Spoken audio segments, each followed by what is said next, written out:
Yes, इस video में हम डिस्कस करेंगे pre board second and I hope आप इस वीडियो को अच्छे से देखोगे एंड क्वेश्चन को खुद ट्राई भी करोगे। तो very first question is right the Cartesian equation of a line parallel to line this and passing through the point. भाई हमने एक लाइन की इक्वेशन फाइंड करनी है जो इस पॉइंट से पास कर रही है। अब लाइन की इक्वेशन के लिए एक तो हमें पॉइंट चाहिए, दूसरा चाहिए उसकी डायरेक्शन रेशियो। भाई डायरेक्शन रेशियो के लिए उन्होंने क्या कंडीशन दी है कि ये जो रिक्वायर्ड लाइन है ये इस लाइन के क्या है, पैरेलल। मतलब इस लाइन एंड इस लाइन की डायरेक्शन रेशियो क्या होंगी, प्रोपोर्शनल। तो मैं इसी लाइन की डायरेक्शन रेशियो कंसीडर कर लेता हूं, दैट इज 1:2:3। अब पॉइंट भी पता है एंड डायरेक्शन रेशियो भी पता है, तो लाइन की इक्वेशन हम कार्टेशियन फॉर्म में बड़े इजी वे में लिख सकते हैं। Next question is if A and B are two events such that probability of A is 1/2, probability of B given A is 3/5, find probability of A intersection B. भाई हमें किसकी probability निकालनी है, probability of A intersection B. And हमें पता क्या है कि by multiplication rule probability of A intersection B is equal to probability of A into probability of B given ए। अगर ये दोनों प्रोबेबिलिटीज हमें पता हो तो ए इंटरसेक्शन बी की प्रोबेबिलिटी आ जाएगी। एंड इनफैक्ट हमें दोनों की प्रोबेबिलिटी गिवन है, तो जैसे ही यहां पे फिल करेंगे हमें probability of A intersection B मिल जाएगी। नेक्स्ट क्वेश्चन है find the direction ratios of vectors 2a plus b vector and a and b vector हमें गिवन है। तो भाई सबसे पहले तो हम 2a vector plus b vector find कर लेते हैं, that is 2 into a vector हमें गिवन है, that is i plus j minus 2k cap plus b vector that is 2i cap minus 4j cap plus 5k cap. तो ये हमारे पास क्या आ जाएगा, that is 2i cap plus 2i cap 4i cap 2j cap minus 4j cap that is minus 2j cap, यहां से आ गया minus 4k cap plus 5k cap that is k cap. अब वेक्टर हमें मिल गया, हमें फाइंड क्या करना था, इस वेक्टर के direction ratio and this is 4:-2:1। Yes, next question is sketch the region bounded by curves this and this। तो सबसे पहले कर्व हम दो कर लेते हैं। सबसे पहली कर्व है y is equal to 2x², that is in form x² is equal to y/2, या फिर कह सकते हैं x² is equal to 4ay type की कर्व है, that is parabola opening upward. Next is y² is equal to 4x, कैसी है curve, y² is equal to 4ax type की पैराबोला ओपनिंग राइटवर्ड। तो पैराबोला ओपनिंग राइटवर्ड होगा। अब इन दोनों से बाउंड होता हुआ रीजन हमने स्केच करना है एंड डायरेक्ट नजर आ रहा है बाउंड होता हुआ रीजन, और यही उन्होंने पूछा था, that's the reason. Yes. Next question is if y is equal to e raised to power root x then find dy by dx। Means हमने जस्ट इसका डेरिवेटिव फाइंड करना है, तो डेरिवेटिव ऑफ दिस इसके इक्वल आ गया, that is इसको माना u, e raised to power u का derivative e raised to power u as it is by chain rule. इस रूट x का डेरिवेटिव क्या आएगा, 1/2 root x। That's it. Yes. Next question is if the lines this and this are parallel then find the value of m। भाई अगर ये दोनों की दोनों लाइंस पैरेलल है तो उनमें क्या रिलेशन होएगा, डायरेक्शन रेशियोज आर प्रोपोर्शनल। तो फर्स्ट लाइन की डायरेक्शन रेशियोज क्या होंगी, that is -3, -4, 6 and second line की direction ratio 4m and -8। And हमें पता क्या है कि अगर लाइन पैरेलल है तो इनकी रेशियोज क्या होंगी? Equal. Means direction ratios proportional है। तो अब जैसे ही इनको सोल्व करेंगे, आप पहले इन दोनों को क्रिएट करके वहां से m की वैल्यू आपको मिल जाएगी। अब फाइनली आप यहां पे m की वैल्यू प्लेस करके चेक कर सकते हैं क्या जो m की वैल्यू हमने फाइंड करी उसके लिए ये रेशियो इक्वल आ रही है, एंड वो आ ही जाएगी। Yes. Next question is find this integral. अब भाई इंटेग्रल में हमारे पास यहाँ पे e⁻x नजर आ रहा है, तो हमने e⁻x से रिलेटेड एक बड़ा ही इंपॉर्टेंट रिजल्ट पढ़ा हुआ है। दैट इज, रिजल्ट क्या कहता है कि अगर e⁻x के पास फंक्शन प्लस उसका डेरिवेटिव ऐसी फॉर्म बन जाए तो हम डायरेक्ट आंसर लिख सकते हैं, that is e⁻x into function plus C. देखते हैं क्या यहां भी फंक्शन प्लस डेरिवेटिव जैसी फॉर्म बन रही है? कुछ लग तो रहा है क्योंकि कोस आ रहा है, यहां पे साइन आ रहा है। तो e⁻x into cos of 2x plus minus 2 sine 2x dx। भाई यहां पे cos 2x का डेरिवेटिव माइनस 2 साइन 2x। तो बाय दिस रिजल्ट हमारा आंसर क्या आ गया? That is e⁻x cos 2x plus that's it. Yes. Next question is, if R is a relation on this set defined by this, then write the minimum number of elements that must be added to make R symmetric। कहते हैं इस relation R में कितने minimum number of elements add करे जाएं कि हमारा ये रिलेशन सिमेट्रिक रिलेशन बन जाए। तो सबसे पहले तो रिलेशन हमें गिवन है, एलिमेंट्स हैं 2, 2, 4, 6 एंड 6, 2। भाई सिमेट्रिक रिलेशन की डेफिनेशन क्या कहती है कि अगर रिलेशन में a, b टाइप के एलिमेंट है तो b, a टाइप का एलिमेंट भी उसमें होना चाहिए। तो चलो देख लेते हैं। तो सबसे पहले इसमें 2, 2 टाइप का एलिमेंट है तो 2, 2 टाइप का भी एलिमेंट है। नेक्स्ट इज 4, 6 है, तो अगर मुझे यहां पे इसके कोरस्पॉन्डिंग एलिमेंट डालना पड़ेगा सिमेट्रिक बनाने के लिए, तो कौन सा डालूंगा? 6, 4 टाइप का। तो 6, 4 टाइप का इसमें तो नहीं है, मीन्स एक एलिमेंट तो इसमें यही मेरे को ऐड करना पड़ेगा। इसको अगर देखें 6, 2 एलिमेंट है, तो अगर इसको सिमेट्रिक बनाना है तो इसके कोरस्पॉन्डिंग मेरे को एलिमेंट 2, 6 भी इसमें ऐड करना पड़ेगा। तो मैं एक इसमें 2, 6 भी ऐड करूंगा। अब जैसे ही इन दोनों को इस रिलेशन में ऐड कर देंगे तो हमारे पास जो रिलेशन बनेगा वो सिमेट्रिक रिलेशन ही होगा। एंड कितने minimum number of elements add करें? That is 2। Yes. Question number 9 से उन्होंने क्या पूछा है? कहते हैं if A is this matrix find A into adjoint of.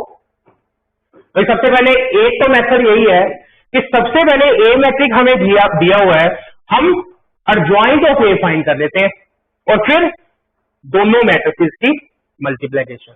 वो तो हमें आती है, बट काफी लेंथी प्रोसीजर बन जाएगा। क्या कोई शॉर्टकट वे नहीं पता? भाई अगर देखें, हमने प्रॉपर्टी पढ़ी है that is A into adjoint of A matrix, this is equal to determinant of A into identity matrix. इतना इजी बन गया। भाई मैं चाहे ये फाइंड करूं चाहे ये फाइंड करूं, दोनों इक्वल ही तो है। तो डिटर्मिनेंट ऑफ A फाइंड करेंगे। आइडेंटिटी मैट्रिक्स हमने बताई है कि अगर इसका ऑर्डर 2 + 2 है तो यहां आइडेंटिटी मैट्रिक्स का ऑर्डर भी 2 + 2 ही होगा। जैसे ही आप इस मैट्रिक्स A का डिटर्मिनेंट फाइंड करोगे वो हमारे पास आ जाएगा -11। तो A into adjoint of A is equal to -11 into identity matrix, and final answer is -11 0 0 -11। That's it. Yes. Next question is 9th का और पार्ट है। क्वेश्चन क्या है? कहते हैं a matrix of order 3 × 3 has determinant 5, find the value of determinant of 3A matrix. भाई हमें पता क्या है? That is determinant of 3A किसके इक्वल होएगा? भाई ए का ऑर्डर क्या है? 3 क्रॉस 3। अब पहले तो 3 ए के हर एक एलिमेंट के साथ मल्टीप्लाई हुआ, देन उस मैट्रिक्स का हमने क्या लिया? डिटर्मिनेंट। तो कितने 3 बाहर आएंगे भाई? अगर हर रो में से मैं एक एक 3 कॉमन निकालूं तो इस डिटर्मिनेंट में से टोटल 3 टाइम 3 बाहर आएंगे, दैट इज 3 क्यूब। तो ये बन गया 27 इंटू डिटर्मिनेंट ऑफ ए। अब ये तो हमने लिख दिया कि डिटर्मिनेंट ऑफ 3a इसके इक्वल होएगा। अगर मुझे डिटर्मिनेंट ऑफ a पता चल जाए तो क्वेश्चन सोल्व है। एंड उसका डिटर्मिनेंट हमें दिया हुआ है 5। तो जैसे ही इसकी वैल्यू 5 रखेंगे हमारे पास डिटर्मिनेंट ऑफ 3a की वैल्यू आ जाएगी। नेक्स्ट क्वेश्चन में उन्होंने क्या बोला है? If a is equal to this determinant then find the value of capital M13। And capital M13 denote क्या कर रहा है? That is minor of element A13। तो एलिमेंट A13 क्या है? That is 5। तो हमें इस 5 का माइनर फाइंड करना है। भाई माइनर होएगा क्या? अगर मैं इस 5 के कोरेस्पॉन्डिंग रो को एंड कॉलम को डिलीट कर दूं तो जो एलिमेंट बचेंगे उसका डिटर्मिनेंट। तो एलिमेंट कौन से रह गए? 6 0 1 5। So that is 30. So minor of 13 is 30. Yes. Next question is find the slope of tangent to this curve at theta is equal to pi by 6. Slope of tangent means derivative of this curve at theta is equal to pi by 6. हमने find करना है। भाई सबसे पहले अगर curve को देखें तो x and y in terms of theta given है, मीन पैरामेट्रिक फॉर्म है। तो in parametric form dy by dx किसके इक्वल रहेगा? That is dy by d theta upon dx by d theta. अब dy by d theta that is y का derivative वो आ जाएगा minus sine theta upon dx by d theta and x का derivative आ जाएगा cos theta and dy by dx आ गया माइनस tan थीटा। हमने डेरिवेटिव फाइंड करना था at theta is equal to pi by 6। तो जैसे ही यहां पे थीटा की वैल्यू पाई बाय 6 रखेंगे हमारे पास स्लोप ऑफ टेंजेंट आ जाएगा। यस। नेक्स्ट क्वेश्चन में इन्होंने क्या पूछा है? कहते हैं 2 cross 2 matrix where A is this whose elements are given by this, find the value of A12 plus A22 element। भाई एक मेथड तो ये है कि भाई एलिमेंट की फॉर्मेशन अगर ये दे रखी है तो हम इससे 2 क्रॉस 2 का मैट्रिक्स ही फाइंड कर लें एंड देन जिस एलिमेंट का सम पूछा उन्होंने वो हम उनको बता दें। बट क्या पूरा मैट्रिक्स फाइंड करने की यहां जरूरत है? नहीं, हमें तो इन दोनों एलिमेंट के बारे में पता होना चाहिए तभी सम फाइंड हो सकेगा। तो मैं सिर्फ यही 2 एलिमेंट निकाल लेता हूं। तो सबसे पहले A12 एलिमेंट क्या होगा? दैट इज अगर कंपेयर करूं तो i की वैल्यू यहां पे 1 है एंड j की वैल्यू 2। तो बाय दिस A12 एलिमेंट क्या आ जाएगा?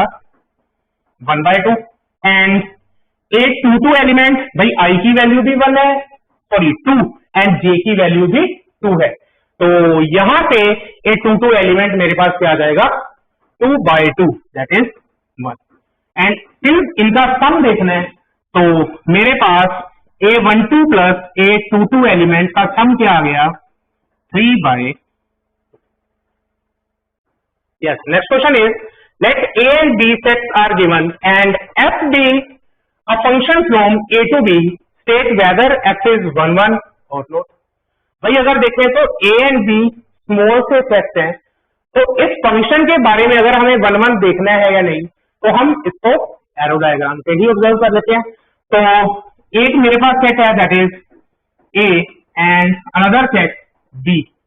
एक में एलिमेंट क्या है? 1 2 3 एंड B में है 4 5 6।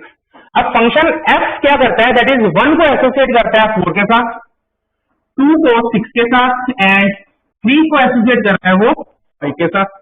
देखना यह है कि क्या ये फंक्शन f 1 1 है या नहीं। भाई 1 1 की डेफिनेशन क्या कहती है कि different element of set A has different images. तो 1 की 4 है, 2 की 6 है, 3 की 5 है, हर एक एलिमेंट की डिफरेंट डिफरेंट रेंजेस है. It means function f is 1. Yes. Next question is find the intercept cut off by the plane this on y axis. Means हमें y intercept फाइंड करना है. भाई इंटरसेप्ट की बात आती है तो क्यों ना पहले हम इस प्लेन की इक्वेशन को इंटरसेप्ट फॉर्म में ही लिख लें. भाई इंटरसेप्ट फॉर्म ऑफ प्लेन क्या है? That is x by a plus y by b plus z by c is equal to 1. Right side पे हमें 1 चाहिए.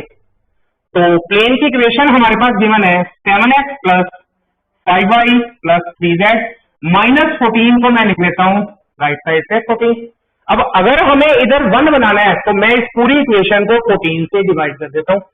ये आ जाएगा मेरे पास x by 2 plus 5y by 14 plus 3z by 14 is equal to 1.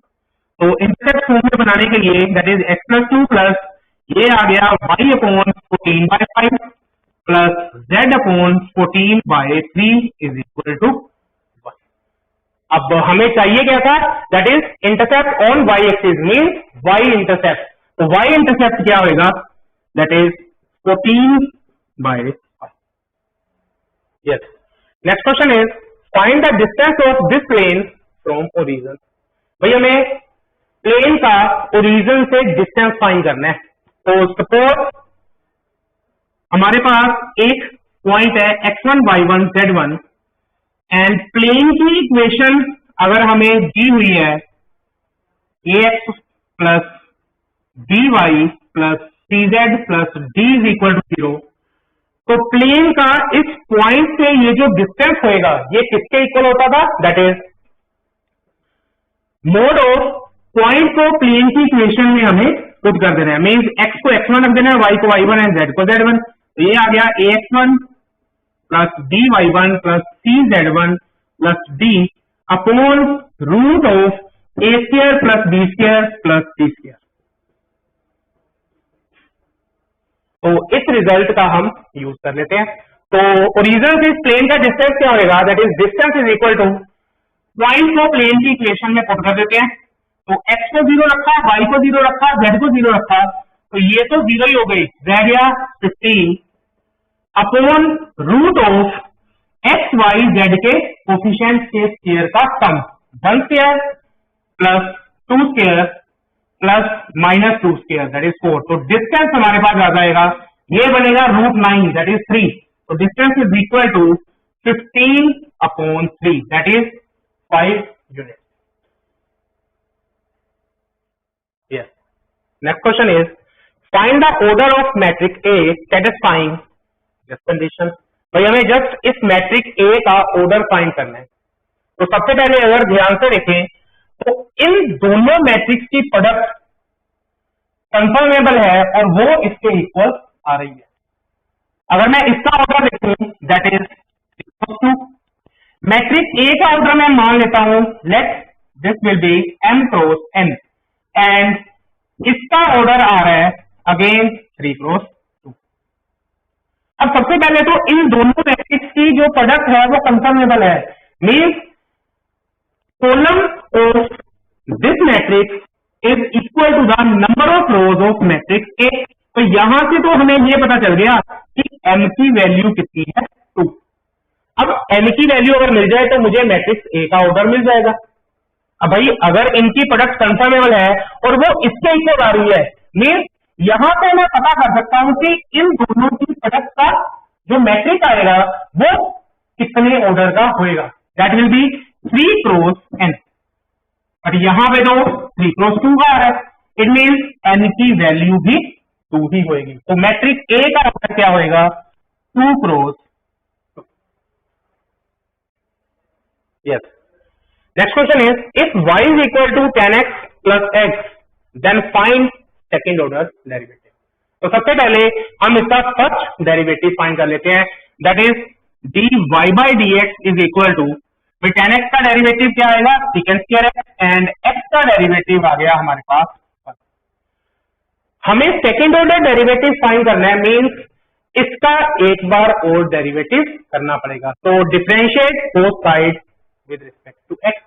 तो इसका डेरिवेटिव क्या आएगा, d square y by D x square is equal to secant square x का डेरिवेटिव दैट इज 2 नीचे सीकेंड की पावर एक कम करी and by chain rule secant x का derivative secant x into tan x एंड 1 का डेरिवेटिव तो 0 ही हो गया। तो सेकेंड ऑर्डर डेरिवेटिव हमारे पास क्या आ गया, 2 सीकेंड square x into tan x, that's it. Yes, next question क्या है, that is find the value of this integral. Integral हमारे पास क्या गिवन है, दैट इज माइनस π/2 से π/2 sin raise to power 7 dx। तो हमें इसकी वैल्यू फाइंड करनी है। दिख रहा है भाई, लिमिट यहां -a टू a टाइप की आ रही है। भाई हमें क्या पता है कि जब भी डेफिनेट इंटीग्रल में लिमिट -a टू a आए तो सबसे पहले हम ये चेक करेंगे कि ये जो हमारा फंक्शन है वो इवन फंक्शन है या ऑड फंक्शन। तो फंक्शन हमारे पास क्या है, sin रेज़ टू पावर 7। भाई अगर मुझे ये चेक करना है कि ये इवन फंक्शन है या ऑड फंक्शन, तो कैसे चेक करेंगे, हम x को रिप्लेस कर देंगे -x के साथ, that is f of -x find करा, ये आ जाएगा मेरे पास sin raise to power 7 of -x। अब sin of -x is -sin x and raise to power 7 है तो ये बन जाएगा -sin रेज़ टू पावर 7 एंड दिस इज -f ऑफ। हमने x की जगह -x से रिप्लेस करा तो f ऑफ -x इक्वल आ गया -f ऑफ x के, मीन हमारा ये गिवन फंक्शन कैसा फंक्शन है, ऑड फंक्शन। एंड हमने क्या पढ़ा है कि अगर हमारा ये गिवन फंक्शन ऑड फंक्शन है तो इस इंटीग्रल की वैल्यू क्या आएगी, इक्वल टू 0। यस, तो क्वेश्चन नंबर 17 में हमारे पास केस स्टडीज गिवन है। तो केस स्टडी में उन्होंने क्या सिचुएशन दिया, कहते हैं 3 friends Ravi, Sanjay and Ramesh come to Delhi to visit Qutub Minar. They are carrying a number of visiting cards but they don't reveal the actual number carried by each of them. They start playing with each other in the garden. Total number of visiting cards they have is 18। Twice the number of visiting cards Ramesh has when added to Ravi's number of cards gives 21. When adding Sanjay's and Ramesh number of visiting cards to thrice the Ravi's number of cards, they get 36.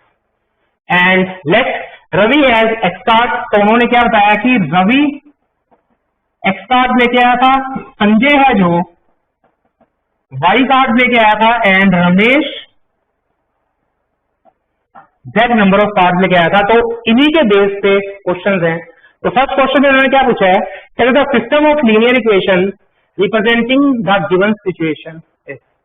तो system of linear equation हमें बनाना है। तो Ravi, Sanjay and Ramesh let x, y and z card लेके आए।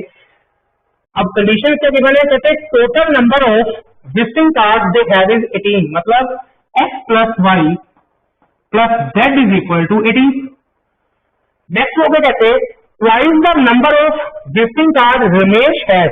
तो रमेश के पास कितने थे, z, तो ट्वाइस का number of card Ramesh has when added to Ravi's number of card, तो this add to x gives 21, तो this is equal to 21। Next में वो क्या कहते one when adding Sanjay and Ramesh number of visiting card Sanjay and Ramesh, that is y plus z, किसने add करा, to thrice the Ravi's number of cards. To thrice the Ravi's number of cards means 3x, they get 36. तो ये हमारे पास system of linear equation बन गया। तो इसको ठीक करके लिख लेते हैं। That is first is x plus y plus z is equal to 18। Second is ये बन गई x plus 2z is equal to 21. Third one 3x plus y plus z is equal to 36. देखते हैं करेक्ट ऑप्शन कौन सी है। तो x plus y plus z ये आ रही है। Next is x plus 2y, ये तो है नहीं। सेकंड है x plus 2z, तो ये है बी ऑप्शन में x plus 2z is equal to 21। Third is 3x plus y plus z is equal to 36. So correct option is B. Yes. Second question में पूछा है, कहते हैं correct matrix form ax is equal to b of the system of linear equation formed from the given situation is. तो सबसे पहले system of linear equation हमारे पास ये आया था, तो हमने इसको लिखना है ax is equal to b की फॉर्म में। तो सबसे पहले ए मैट्रिक्स क्या होगा, दैट इज इन एक्स वाई जेड के कोफिशिएंट का मैट्रिक्स। तो लिख लेते हैं, that is 1 1 1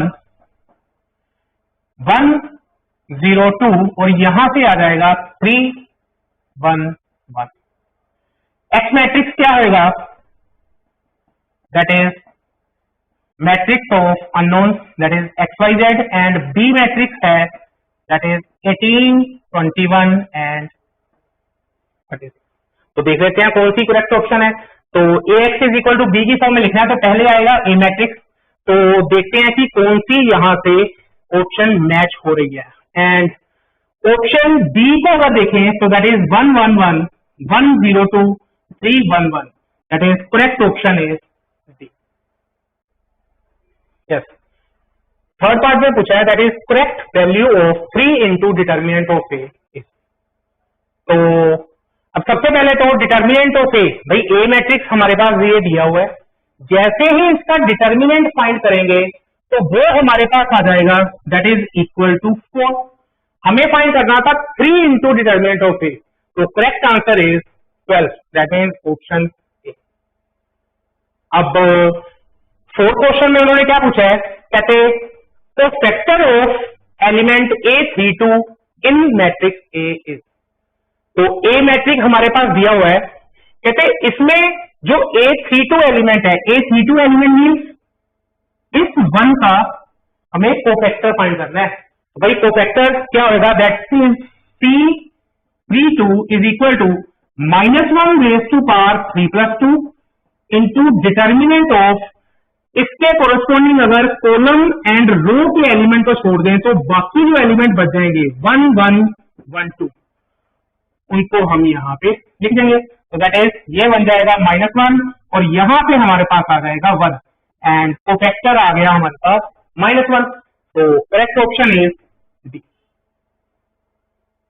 yes, fifth part में पूछा है, कहते हैं the number of visiting card with Ravi Sanjay and Ramesh respectively. कहते कितने कितने कार्ड वो लेके आए थे, मीन्स हमें एक्स वाई एंड जेड की वैल्यू फाइंड करनी है।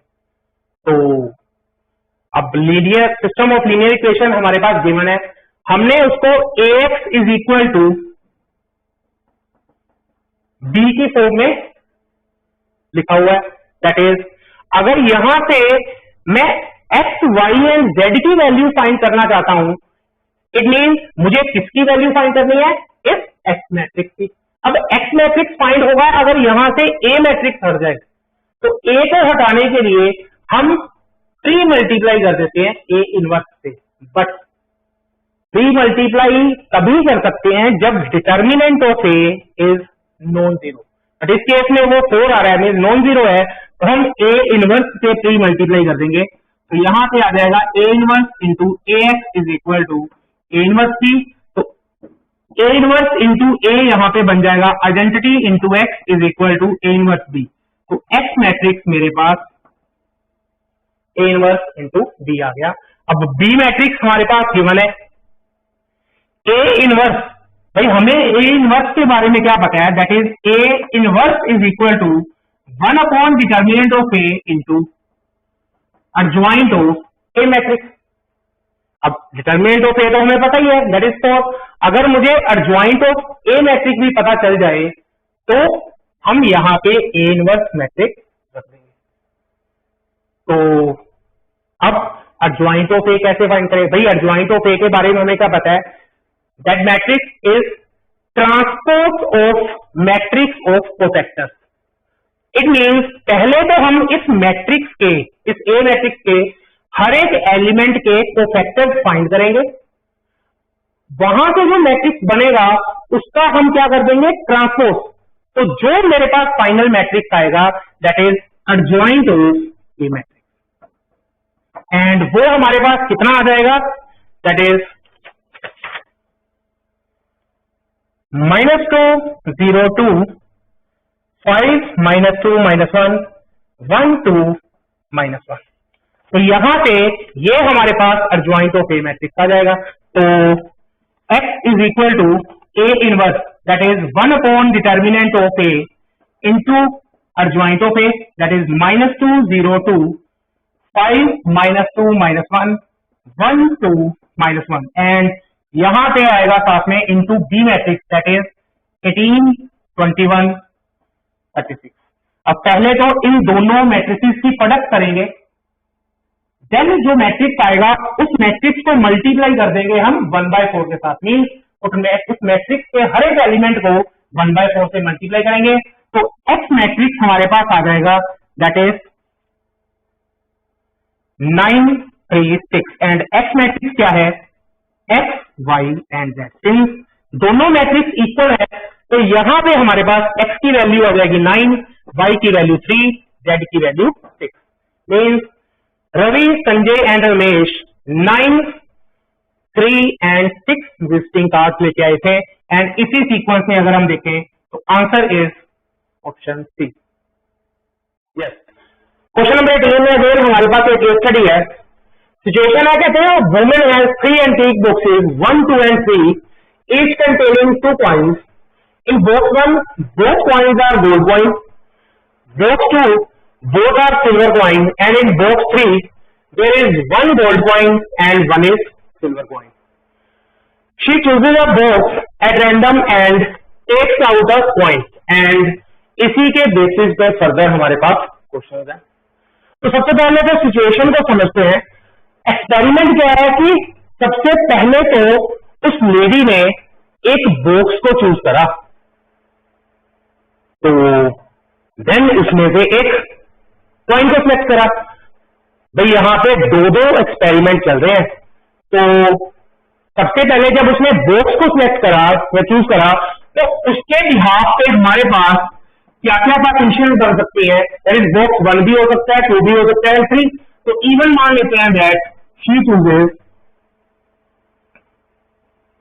बॉक्स 1, E2 मान लेते हैं that is she chooses box 2, and E3 मान लेते हैं दैट शी चूजेस बॉक्स 3। अब बॉक्स को उन्होंने चूज कर लिया, अब उसके बाद एक कॉइन निकाला। भैया वो कॉइन यहां भी कैसी, वो कॉइन गोल्ड का भी हो सकता है एंड सिल्वर भी हो सकता है। तो अगेन यहां पे हमारे पास दो केस बन गए, that is she takes out a gold coin, and B हम अज्यूम कर लेते हैं she takes out a silver coin. चलो तो फर्स्ट क्वेश्चन रीड करते हैं। कहते हैं probability that she takes out a gold coin given that she chooses box 3। तो प्रोबेबिलिटी किसकी हमने फाइंड करनी है, that she takes out a gold coin, means probability of A under the condition उसने बॉक्स 3 को चूज करा, means E3। तो अब E3 काम हो चुका है, मतलब उसने बॉक्स 3 को चूज करा। तो अगर हम टोटल नंबर ऑफ आउटकम की बात करें तो दैट इज, कहते हैं बॉक्स 3 में there is 1 gold coin and 1 is silver coin, तो 2 ही तो कॉइन है, तो टोटल नंबर ऑफ आउटकम्स 2। अब उसमें से ए मींस गोल्ड कॉइन की प्रोबेबिलिटी फाइंड करनी है। तो फेवरेबल क्या होंगे, कितने नंबर ऑफ गोल्ड कॉइन हैं, that is there is 1 gold coin, तो favourable number of outcomes is 1। तो probability of A given E3 हमारे पास आ गई 1/2। अब correct option is D. Yes, second question में उन्होंने क्या पूछा है, कहते हैं probability that she takes out a gold coin, means हमें प्रोबेबिलिटी ऑफ ए फाइंड करनी है। तो प्रोबेबिलिटी ऑफ ए किसके इक्वल होगी। अब भाई अंडर दीज 3 कंडीशन हमने इसकी प्रोबेबिलिटी फाइंड करनी है, तो ए की प्रोबेबिलिटी यहां पे लगेगा टोटल लो प्रोबेबिलिटी का। तो प्रोबेबिलिटी ऑफ ए किसके इक्वल होगी, that is probability of E1 into probability of A given E1 plus probability of E2 into probability of A given E2 plus probability of E3 into probability of A given E3। अब हमें probability of E1, E2, E3 and ये तीन probabilities find करनी है। तो सबसे पहले probability of E1 क्या होगी, that is she chooses box 1। भाई इसकी प्रोबेबिलिटी क्या होगी, टोटल 3 बॉक्स है, उनमें से बॉक्स 1 को उसने चूज करा, तो प्रोबेबिलिटी ऑफ E1 क्या होगी 1/3। सिमिलरली प्रोबेबिलिटी ऑफ E2 भी क्या होगी 1/3 and again probability of E3 भी 1/3 होगी। अब probability of A given E1, that means E1 काम हो चुका है, मतलब उसने बॉक्स 1 को चूज करा है, उसके अंदर A की प्रोबेबिलिटी मतलब गोल्ड कॉइन की प्रोबेबिलिटी फाइंड करनी है। अब बॉक्स 1 में टोटल कॉइन्स के 2 और दोनों के दोनों ही कैसे कॉइन्स थे गोल्ड, तो भाई अगर उसमें से गोल्ड कॉइन की प्रोबेबिलिटी फाइंड करनी है तो ये तो श्योर केस है, भाई कॉइन निकालेंगे तो वो गोल्ड ही निकलेगा, that means this is equal to 1। Probability of A given E2, भाई E2 का मतलब मतलब बॉक्स 2 को सिलेक्ट करा, उसमें से गोल्ड कॉइन की प्रोबेबिलिटी। अब E2 बॉक्स का जो उसमें क्या थे, 2 था सिल्वर कॉइन, भाई सिल्वर कॉइन में से गोल्ड कॉइन निकालने की प्रोबेबिलिटी, तो भाई दोनों के दोनों कॉइन्स तो सिल्वर है, तो बॉक्स तो यहां पे निकालना इम्पॉसिबल है, तो that is impossible case, probability 0।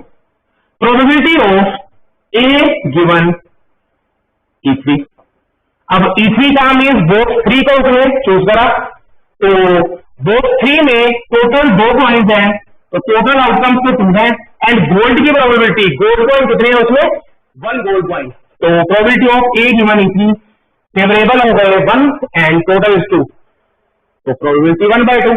अब जैसे ही इन प्रोबेबिलिटीज को यहां पे हम प्लेस करेंगे, हमारे पास प्रोबेबिलिटी ऑफ A आ जाएगा 1/2 and that is option B.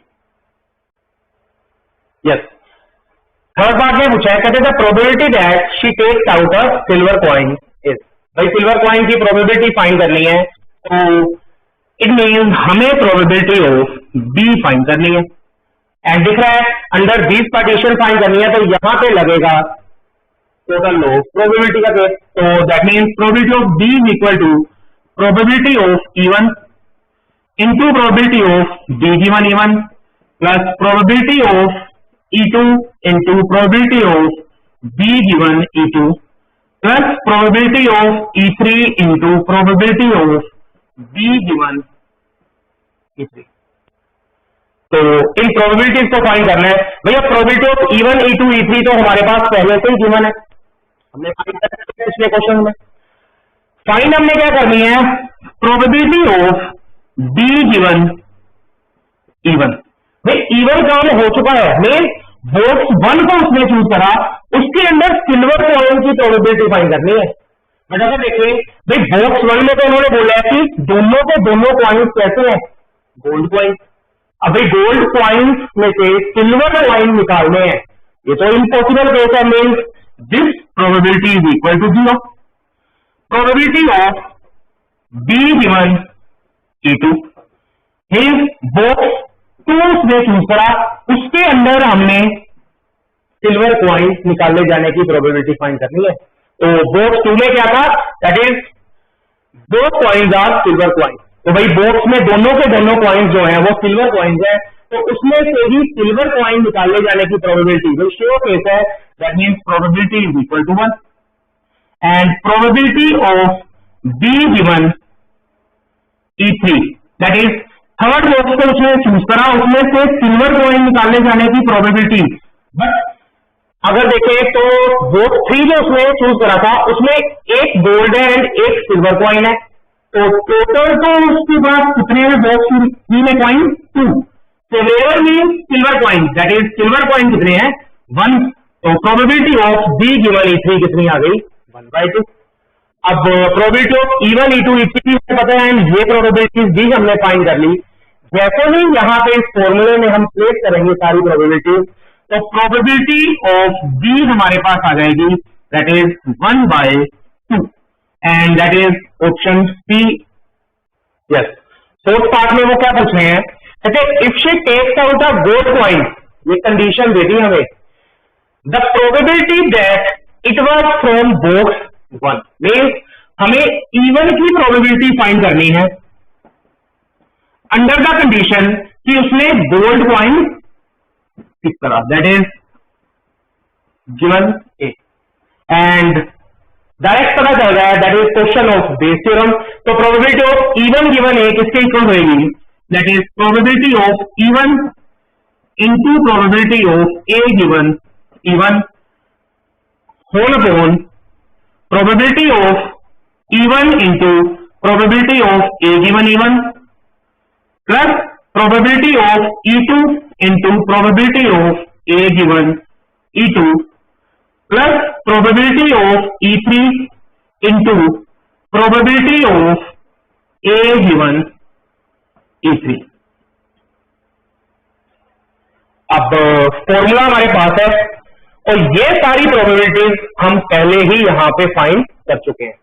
तो जैसे ही इन सारी की सारी प्रोबेबिलिटीज को यहां पे प्लेस करेंगे, हमारे पास probability of E one given A आ जाएगी 2/3 and that is option D. Yes, fifth part में उन्होंने क्या पूछा है, कहते if she takes out a silver coin the probability that the other coin in the box is also of silver. कहते अगर वो सिल्वर कॉइन निकालती है तो प्रोबेबिलिटी फाइंड करनी है जो दूसरे वाला कॉइन है जो अभी बॉक्स में है वो भी सिल्वर कॉइन है। तो इट मीन्स हमने किस बॉक्स की प्रोबेबिलिटी निकालनी है जिसमें दोनों के दोनों कॉइन्स क्या थे, सिल्वर। तो दोनों के दोनों सिल्वर कॉइन कहां थे, बॉक्स 2 में। मीन्स हमें फाइंड करनी है probability of E2 under the condition अगर वो सिल्वर कॉइन निकालती है, means D. And probability of E2 given B find करनी है, दैट इज बेस थ्योरम लगेगी। तो probability of E2 given B किसके इक्वल रहेगी, probability of E2 into probability of B given E2 upon probability of E1 into probability of B given E1 plus probability of E2 into probability of B given E2 plus probability of E3 into probability of B given E3। अब probability of E1, E2, E3 हमने find करी हुई है and इनसे बाकी की probabilities भी यहां पे हम फाइंड कर चुके हैं। तो जैसे ही इन प्रोबेबिलिटीज को फॉर्मूले में हम प्लेस करेंगे तो probability of E2 given B हमारे पास आ जाएगी 2/3 and that is option A. Yes, next question is find the value of this. अब भाई दिख रहा है यहां पे tan इनवर्स 1/2 कोई स्टैंडर्ड एंगल तो है नहीं, तो मैं क्या करता हूं इस tan इनवर्स 1/2 को थीटा अज्यूम कर लेता हूं। तो let tan inverse 1/2 is equal to theta. अब अगर ये थीटा है तो मुझे वैल्यू किसकी निकालनी है, tan ऑफ 2 थीटा की। तो इसकी हमें वैल्यू चाहिए एंड हमें पता क्या है, that is tan 2 theta is equal to 2 tan theta upon 1 minus tan square theta. अगर किसी तरह से मुझे tan थीटा की वैल्यू मिल जाए तो हमें tan 2 थीटा मिल जाएगा। और यूज हमें इस कंडीशन का करना है भाई, अगर tan इनवर्स 1/2 थीटा के इक्वल है तो यहां से हमें क्या पता चलता है कि tan थीटा की वैल्यू कितनी है, 1/2। tan थीटा की वैल्यू तो मिल गई। अब जैसे ही tan थीटा की वैल्यू 1/2 यहां प्लेस करोगे हमें tan 2 थीटा मिल जाएगा। Yes, next question is if f of x is equal to sin 2x minus cos 2x find f dash π/6। f dash π/6 means function का डेरिवेटिव निकालना है at x is equal to π/6। तो सबसे पहले इस function का डेरिवेटिव फाइंड कर लेते हैं, दैट इज sin 2x का डेरिवेटिव आएगा 2 cos 2x and cos 2x का डेरिवेटिव क्या आएगा, माइनस 2 sin 2x एंड ये बन गया प्लस 2 sin 2x। अब डेरिवेटिव फाइंड कर लिया, हमें जस्ट x की जगह पे यहां π/6 फिल करना है और हमारे पास f डैश ऑफ π/6 आ जाएगा। Question is find the equation of tangent to the curve this at the point x is equal to 1। अब टेंजेंट की इक्वेशन फाइंड करनी है, मींस हमें टेंजेंट की इक्वेशन के लिए क्या क्या चाहिए, एक तो चाहिए उसके ऊपर लाई करता हुआ पॉइंट एंड सेकंड थिंग उस टेंजेंट का स्लोप। तो सबसे पहले तो x की वैल्यू तो 1 गिवन ही है, मैं पॉइंट ही क्यों ना फाइंड कर लूं भैया। x इज इक्वल टू 1, जैसे ही यहां पे मैं x को 1 प्लेस करूंगा तो यहां से मेरे को y की वैल्यू कितनी मिल जाएगी, -2। तो पॉइंट तो मेरे पास आ गया 1, -2। अब कितना अच्छा हो कि मुझे उस टेंजेंट का स्लोप भी मिल जाए एंड स्लोप ऑफ टेंजेंट हमें पता है किसके इक्वल होगा, that is derivative of this curve at this point. तो डेरिवेटिव निकाल लेते हैं, दैट इज 3x² - 12x + 13। तो डेरिवेटिव एट पॉइंट 1, -2, x को 1 रखा तो ये मेरे पास आ गया 3 - 12 + 13 दैट इज 4। अब पॉइंट भी पता है, स्लोप भी पता है, तो टेंजेंट की इक्वेशन क्या आ जाएगी, दैट इज y - -1, तो ये बन जाएगा y + 2 is equal to slope into x - x1। अब इसको सिंप्लीफाई करेंगे एंड हमारे पास टेंजेंट की इक्वेशन आ जाएगी। Yes, find the equation of tangent drawn to the curve y is equal to sin x at the point 0, 0।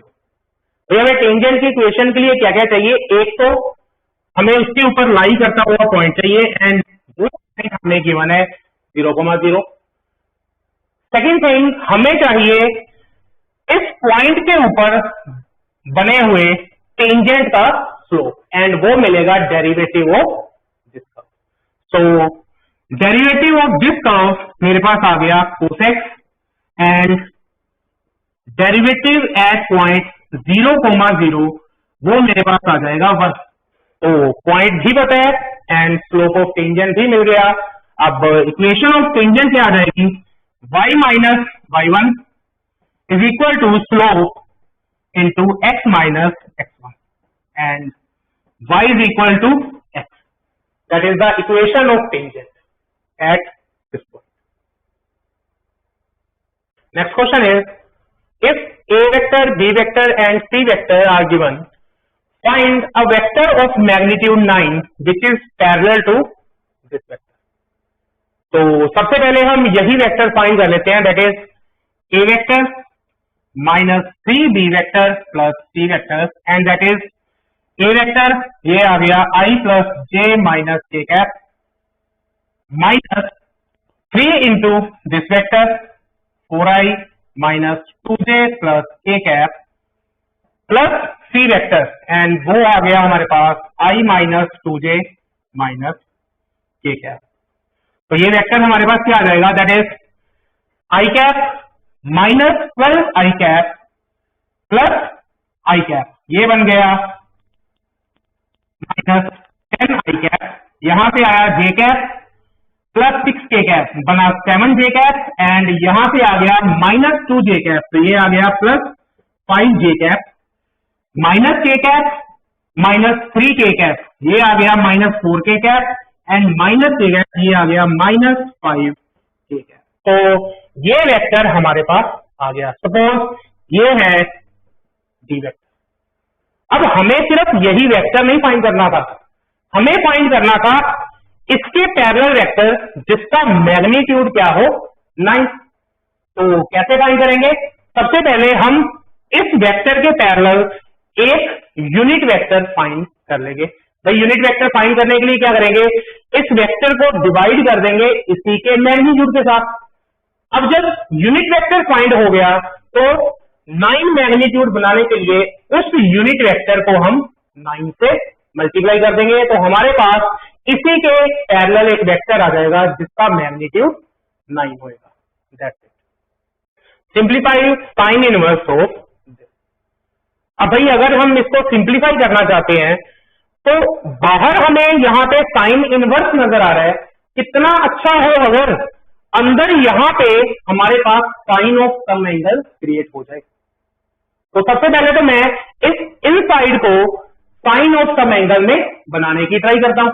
तो हमारे पास गिवन क्या है, that is sine inverse of 2x into root of 1 minus x square, और हमें इस पूरे को साइन ऑफ सम एंगल में क्रिएट करना है। तो यहां पे ऑब्जर्वेशन हो रही है root of 1 minus x square, ऐसी टर्म अगर आए तो हम x को क्या सब्स्टिट्यूट कर सकते हैं, साइन थीटा। तो put x is equal to sine theta. तो यहां पे मेरे पास क्या आ गया, sine inverse of 2 sine theta root of 1 minus sine square theta, and 1 minus sine square theta बनेगा cos square theta. Root of cos square theta हमारे पास आ जाएगा मोड ऑफ कोस थीटा। तो ये आ गया sine inverse of 2 sine theta into mod of cos theta. अब भाई कोस थीटा का मोड अगर ओपन हो जाए तो ये साइन ऑफ सम एंगल में क्रिएट हो जाएगा, but mod with positive sign open होगा या नेगेटिव साइड, ये डिपेंड करेगा कि ये थीटा किस क्वाड्रेंट में है।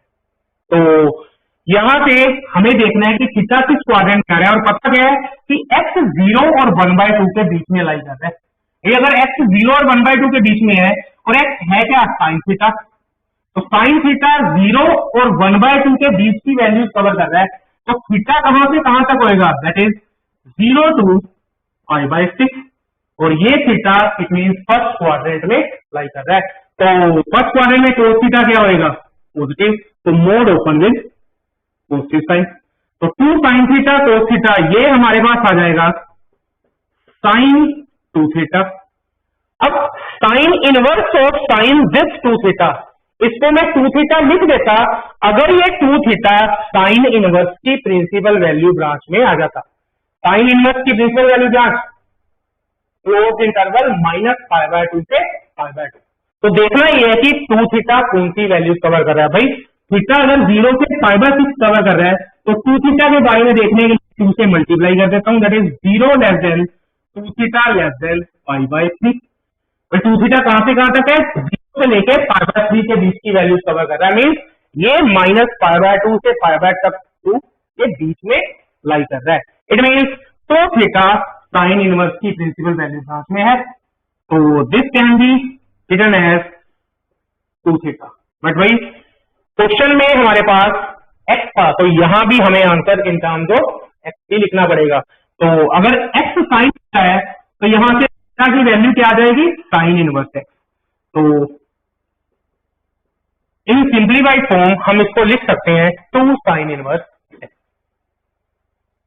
नेक्स्ट क्वेश्चन है फाइंड दिस इंटेग्रल। भाई अगर इंटेग्रल को थोड़ा सा ध्यान से देखें तो यहां पे 1/क्वाड्रेटिक जैसा फंक्शन आ रहा है। तो सीधी सी बात है, हमें क्या पता है कि जब भी 1/क्वाड्रेटिक आए तो इस क्वाड्रेटिक को हम स्क्वायर कंप्लीट कर लेंगे। तो यहां पे जैसे ही मैं इस क्वाड्रेटिक के स्क्वायर कंप्लीट करूंगा तो बाय कंप्लीटिंग स्क्वायर मेरे पास ये आ जाएगा, that is x + 1 whole square + 4dx। अब भाई ये कैसा फंक्शन बन गया, that is 1/x² + a² type का। तो मैं इस 4 को लिख लेता हूं 2², 1/x² + a², that is derivative of 1/a tan inverse of x/a +। But x की जगह पे यहां x + 1 आ गया, एक लीनियर से रिप्लेसमेंट हो गई, तो हम इसको एडिशनली डिवाइड कर देंगे इस x के कोफिशिएंट के साथ, बट वो 1 है, तो यही हमारा आंसर है। यस, क्वेश्चन 24 के और पार्ट में हमारे पास है कहते फाइंड दिस इंटेग्रल। अब अगर इस इंटेग्रल के इनसाइड फंक्शन को ध्यान से देखें, that is sin 5x into cos x। कितना बढ़िया होता अगर यहां पे ये दोनों ट्रिग्नोमेट्रिक फंक्शन प्रोडक्ट की जगह पे हमारे पास एडिशन या सब्ट्रैक्शन में पड़े होते। तो सोचो इन दोनों को प्रोडक्ट से एडिशन या सब्ट्रैक्शन में कैसे लेके जाए। ये हमने फॉर्मूला पढ़ा हुआ है, that is 2 sin A cos B is equal to sine of A plus B plus sine of A minus B. तो यही फॉर्मूला मैं कंप्लीट कर देता हूं। तो सबसे पहले 2 से मल्टीप्लाई करा, ये आ गया 2 sin 5x cos x dx, और यहां 2 से डिवाइड भी कर दिया। अब 2 sin 5x cos x ये किसके इक्वल आएगा? By this formula, that is equal to sin 6x plus sin 4x, and separately हमें sin 6x की इंटीग्रेशन भी आती है एंड sin 4x की इंटीग्रेशन भी हम कर सकते हैं। Yes, next question is show that the differential equation this is homogeneous। तो सबसे पहले तो मैं इस गिवन डिफरेंशियल इक्वेशन में dy by dx की वैल्यू निकाल लेता हूं, that is x plus Y upon x minus Y. अब ये डिफरेंशियल इक्वेशन होमोजीनियस है या नहीं, इसके लिए हम क्या करते थे, यहां पे dy by dx की जगह पे हम इस पूरे फंक्शन को मींस राइट साइड को लिख लेते थे equal to capital f of x comma Y, and this is equal to. अब करना क्या होता था, दैट इज x को हम रिप्लेस कर देते थे with lambda x and y को रिप्लेस कर देते थे with lambda y। And method क्या था कि इस रिप्लेसमेंट के बाद ये जो हमारे पास f of lambda x comma lambda y आएगा, वो अगर same as it is function ही बन गया तो हमारी गिवन डिफरेंशियल इक्वेशन होमोजीनियस होती थी। तो lambda X and lambda Y के साथ रिप्लेस करा तो ये मेरे पास आ गया lambda X plus lambda Y upon lambda X minus lambda Y. अब दिख रहा है ऊपर से लैम्डा कॉमन आ रहा है और नीचे से भी लैम्डा कॉमन आ रहा है, तो यहां पे हमारे पास capital F of lambda x comma lambda y क्या रह गया, लैम्डा कॉमन निकाला, नीचे से भी लैम्डा कॉमन निकाला, तो ये आ गया हमारे पास upon lambda into x minus y, and ये हमारे पास जो रिमेनिंग फंक्शन रह गया that is again f of x comma Y, and replacement के बाद फंक्शन एज इट इज रह गया। It means given differential equation is homogeneous. Yes. Next question is, let f be any function from this to this defined as f of x is equal to 3x plus 2 upon 2x plus 3.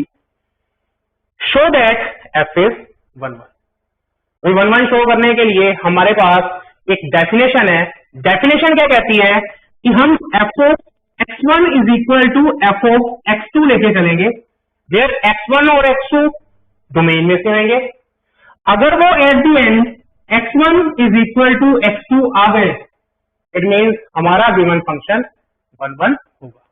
तो सबसे पहले f of x1 means x को replace करा x1 के साथ, तो ये आ गया 3x1 plus 2 upon 2x1 plus 3, f of x2 that is 3x2 plus 2 upon 2x2 plus 3। अब क्रॉस मल्टीप्लाई करिए तो ये आ गया x1 plus 2 into 2x2 plus 3 is equal to 3x2 plus 2 into 2x1 plus 3। अब जैसे ही हम इन लेफ्ट और राइट साइड के ब्रैकेट को ओपन करेंगे टर्म्स कैंसल हो जाएंगी, एंड टर्म्स कैंसल होने के बाद एट द एंड हमारे पास x1 is equal to x2 आ जाएगा। That means given function f of x is 1 1। Yes, next question is find the absolute maximum value and absolute minimum value of this function on this interval। अब absolute maximum value means function की maximum value and absolute minimum value means इस function की minimum value। तो सबसे पहले हम इस function के critical points निकाल लेते हैं, that is सबसे पहले डेरिवेटिव निकाला तो ये आ गया 2x माइनस 8। क्रिटिकल पॉइंट के लिए डेरिवेटिव को इक्वल टू 0 रखा तो यहां से हमारे पास x की वैल्यू आ गई 4। अब 4 क्रिटिकल पॉइंट कहां से निकलेंगे, जहां डेरिवेटिव नॉट डिफाइन होएगा। बट फंक्शन ये अगर देखें डेरिवेटिव पोलिनोमियल फंक्शन है that is defined for all real means और यहां से तो कोई भी पॉइंट्स नहीं निकलेंगे। तो x की कौन कौन सी वैल्यूज आ गई, एक तो 4 आ गई एंड एक हम यहाँ पे क्लोज इंटरवल है तो एंड पॉइंट भी इंक्लूड करेंगे दैट इज 1 एंड 5। तो हमारे पास x की वैल्यूज आ गई 4, 1 एंड 5। तो बारी बारी से इन x की वैल्यूज को हम फंक्शन में पुट करेंगे। तो इन x की वैल्यूज के कोरस्पॉन्डिंग हमारे पास फंक्शन की वैल्यूज आ जाएंगी। अब उनमें से जो हाईएस्ट वैल्यू होगी that is the absolute maximum value and उनमें से जो फंक्शन की मिनिमम वैल्यू होगी that is the absolute minimum value. That's it. Find the vector equation of a plane passing through this point and perpendicular to the line this. भाई plane की equation हमें चाहिए इन vector form और वो क्या होती है that is R vector minus A vector dot N vector is equal to 0। Means हमें क्या क्या चाहिए, ए वेक्टर जो कि पॉइंट का पोजीशन वेक्टर है जो उस प्लेन के ऊपर लाई कर रहा है एंड एन वेक्टर क्या है, प्लेन का नॉर्मल वेक्टर। तो इट मीन्स हमें अगर प्लेन की इक्वेशन फाइंड करनी है तो सबसे पहली चीज हमें चाहिए एक पॉइंट उस प्लेन के ऊपर लाई करता हो और वो पॉइंट हमें पता है दैट इज 1 -1 2 एंड एक चाहिए हमें इस प्लेन का नॉर्मल वेक्टर। इसके लिए कंडीशन क्या दी है कि this plane is perpendicular to this line. भाई अगर ये प्लेन इस लाइन के परपेंडिकुलर है तो हम इस लाइन का जो पैरेलल वेक्टर होएगा उसको as a normal vector use कर सकते हैं। जब परपेंडिकुलर लाइन ही दे दी तो इट मींस नॉर्मल वेक्टर क्या आ गया, इनकी डायरेक्शन रेशियो के कोरस्पॉन्डिंग जो वेक्टर बनेगा that is 2i cap plus 7j cap plus 3k cap. अब पॉइंट भी पता है, नॉर्मल वेक्टर भी पता है, तो प्लेन की इक्वेशन हम बड़े ही इजी वे में लिख सकते हैं। Yes, next question is if product of these three matrices is equal to null matrix find x। तो सबसे पहले तो मेरे पास गिवन क्या है that is this matrix into this matrix and further this matrix is equal to null matrix। तो सबसे पहले मैं इन दोनों मैट्रिक्स की प्रोडक्ट कर लेता हूं। अब इसका ऑर्डर है 1 क्रॉस 2, इसका ऑर्डर है 2 क्रॉस 2, तो प्रोडक्ट हो सकती है और इनकी प्रोडक्ट से जो मैट्रिक्स आएगा that is of order 1 cross 2 and ये रो एंड यहां से उठाई फर्स्ट कॉलम तो ये आ गया मेरे पास 2x माइनस 4 दिस रो और यहां से उठाई सेकंड कॉलम तो ये आ गया 4x and further multiply by this matrix is equal to null matrix. अब यहां पे मेरे पास this row into this column multiply करा तो 2x माइनस 4 इंटू एक्स तो ये आ गया मेरे पास 2x square minus 4x plus 4x into 2 that is 8x is equal to null matrix. अब सिर्फ यहां पे मेरे पास 1 क्रॉस 1 का मैट्रिक्स है तो इट मींस यहां पे जो नल मैट्रिक्स होएगा उसका भी ऑर्डर कितना होएगा 1 क्रॉस 1। तो दोनों मैट्रिक्स को इक्वेट करा भाई कोरस्पॉन्डिंग एलिमेंट इक्वल तो यहां से आ गया मेरे पास 2x square minus 4x plus 8x is equal to 0 तो 2x square plus 4x is equal to 0। अब जैसे ही हम इस इक्वेशन को सोल्व करेंगे यहां पे x की हमारे पास दो वैल्यूज आ जाएंगी। Next question is solve this differential equation. तो डिफरेंशियल इक्वेशन को सोल्व करना है तो सबसे पहले हम यहाँ पे dy बाई dx की वैल्यू निकाल लेते हैं। तो ये मेरे पास आ जाएगा। अब यहाँ पे dx दो जगह आ रहा है तो इस dx वाली क्वांटिटी को मैं इधर ले जाता हूं तो यहां से आ जाएगा मेरे पास dy is equal to cos x minus sine x dx minus y dx। इन दोनों में से dx को कॉमन निकाला और यहां पे शिफ्ट कर दिया तो dy बाई dx आ जाएगा मेरे पास cos x minus sine x minus y। अब हमें इस डिफरेंशियल इक्वेशन को सोल्व करना है मींस यहां पे x और y में एक रिलेशन फाइंड करना है।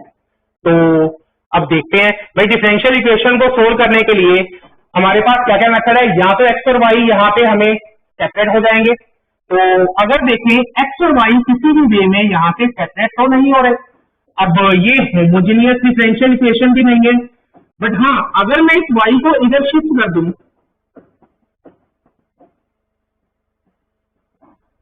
तो ये मेरे पास कैसी फॉर्म बन गई, that is dy by dx plus py is equal to q type and this is linear differential equation. तो q की वैल्यू क्या है, दैट इज y का कोएफिशिएंट 1 एंड q यहाँ पे हमारे पास कितना है cos x minus sin x। तो सबसे पहले हम फाइंड करते हैं इंटीग्रेटिंग फैक्टर। अब इंटीग्रेटिंग फैक्टर क्या होता है, that is e raise to power integration of p dx। तो p की वैल्यू यहाँ पे है 1, तो वो आ जाएगा हमारे पास e raise to power integration of 1 dx and this is e raise to power x। अब इस इंटीग्रेटिंग फैक्टर को मल्टीप्लाई कर देते हैं विद दिस डिफरेंशियल इक्वेशन, तो ये आ गया e raise to power x dy by dx plus e raise to power x y is equal to e raise to power x cos x minus sin। और अगर हम थोड़ा सा ध्यान से देखें लेफ्ट साइड में ये हमारे पास एक डेरिवेटिव बन गया। किसका डेरिवेटिव है, that is derivative of e raise to power x into y and right side में e raise to power x into cos x minus sin x। भाई derivative of this is equal to this, it means e raise to power x into Y is equal to integration of e raise to power x into cos x minus sin x। भाई इसकी integration तो direct नजर आ रही है, तो e raise to power x पड़ा हुआ है। अगर अंदर फंक्शन ऑफ डेरिवेटिव बन जाए तो क्वेश्चन को तो वो भी बन रहे हैं cos x का डेरिवेटिव माइनस sin x। तो यहां पे इसकी इंटीग्रेशन मेरे पास आ जाएगी e raise to power x into cos x plus.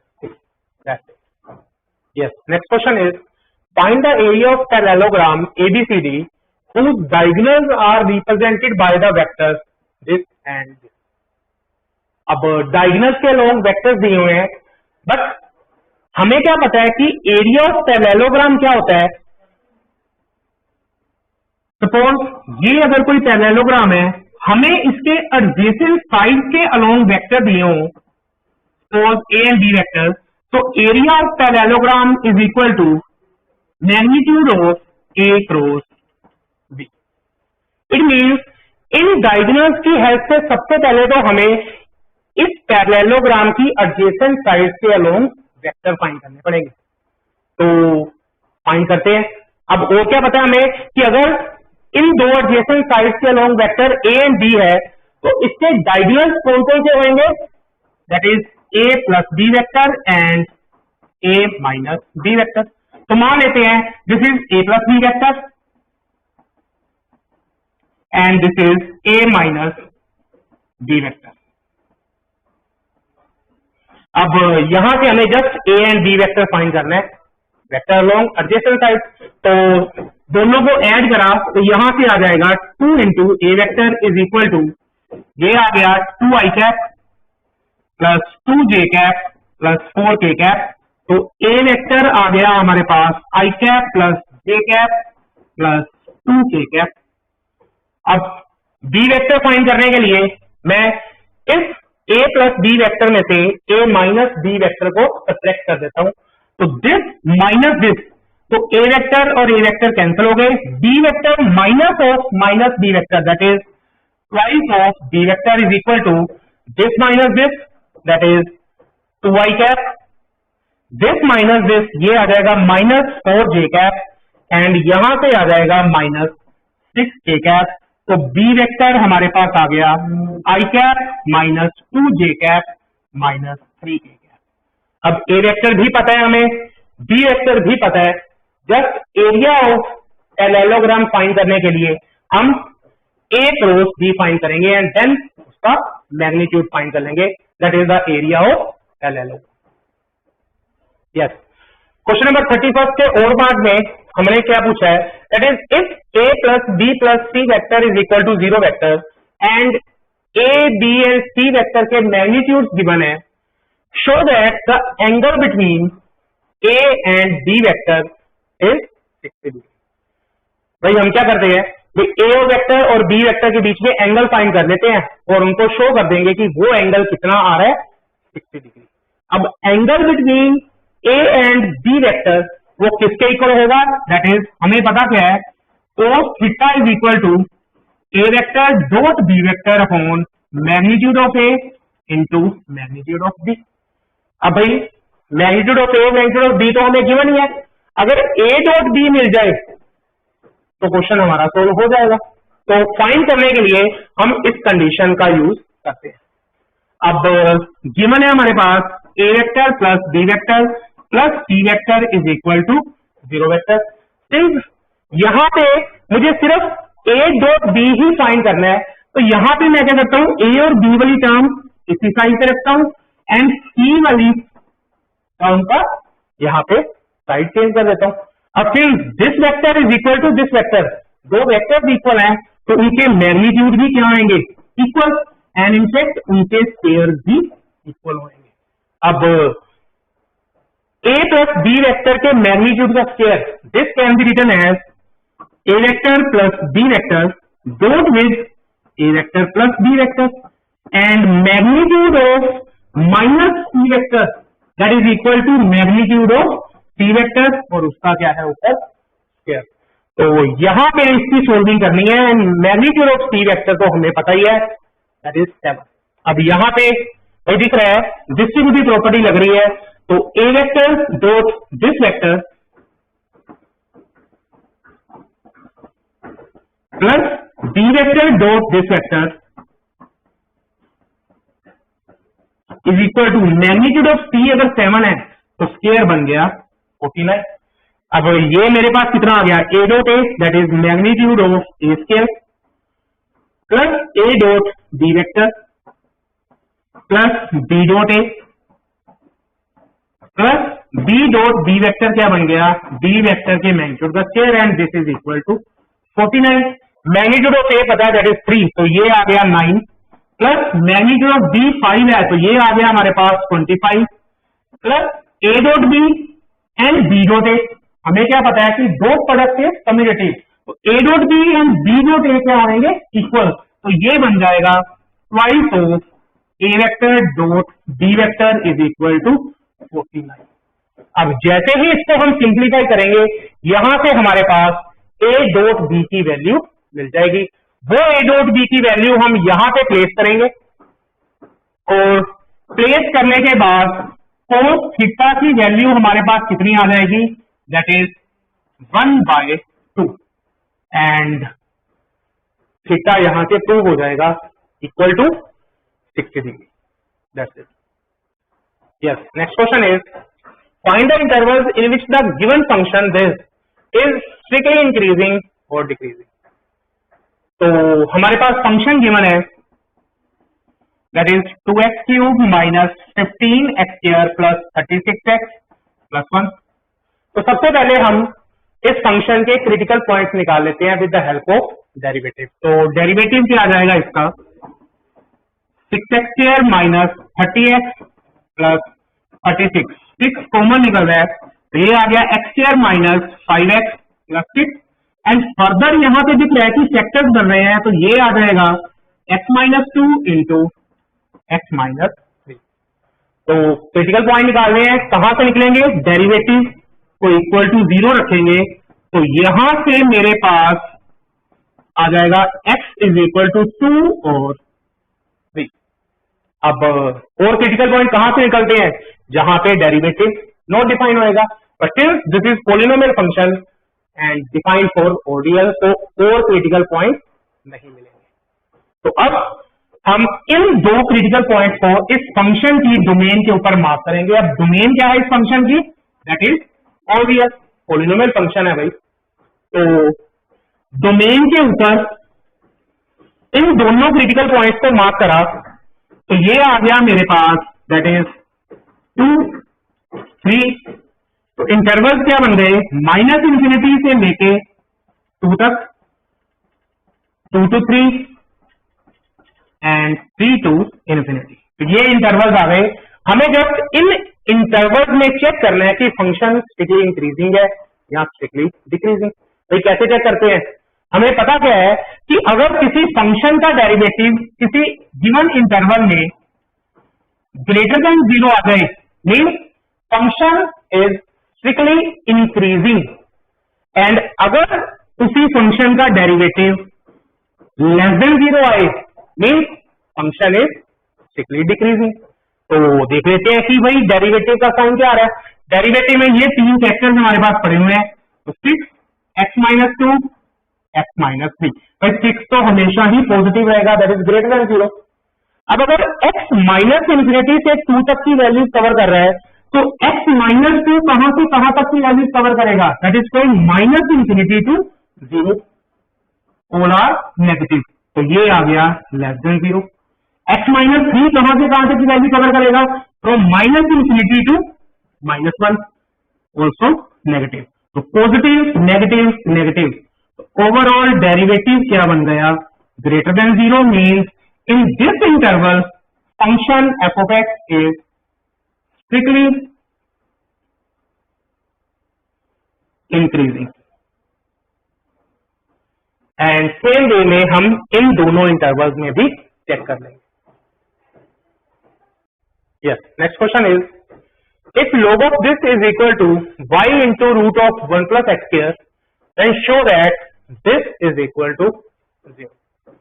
अब क्वेश्चन आ गया प्रूविंग वाला।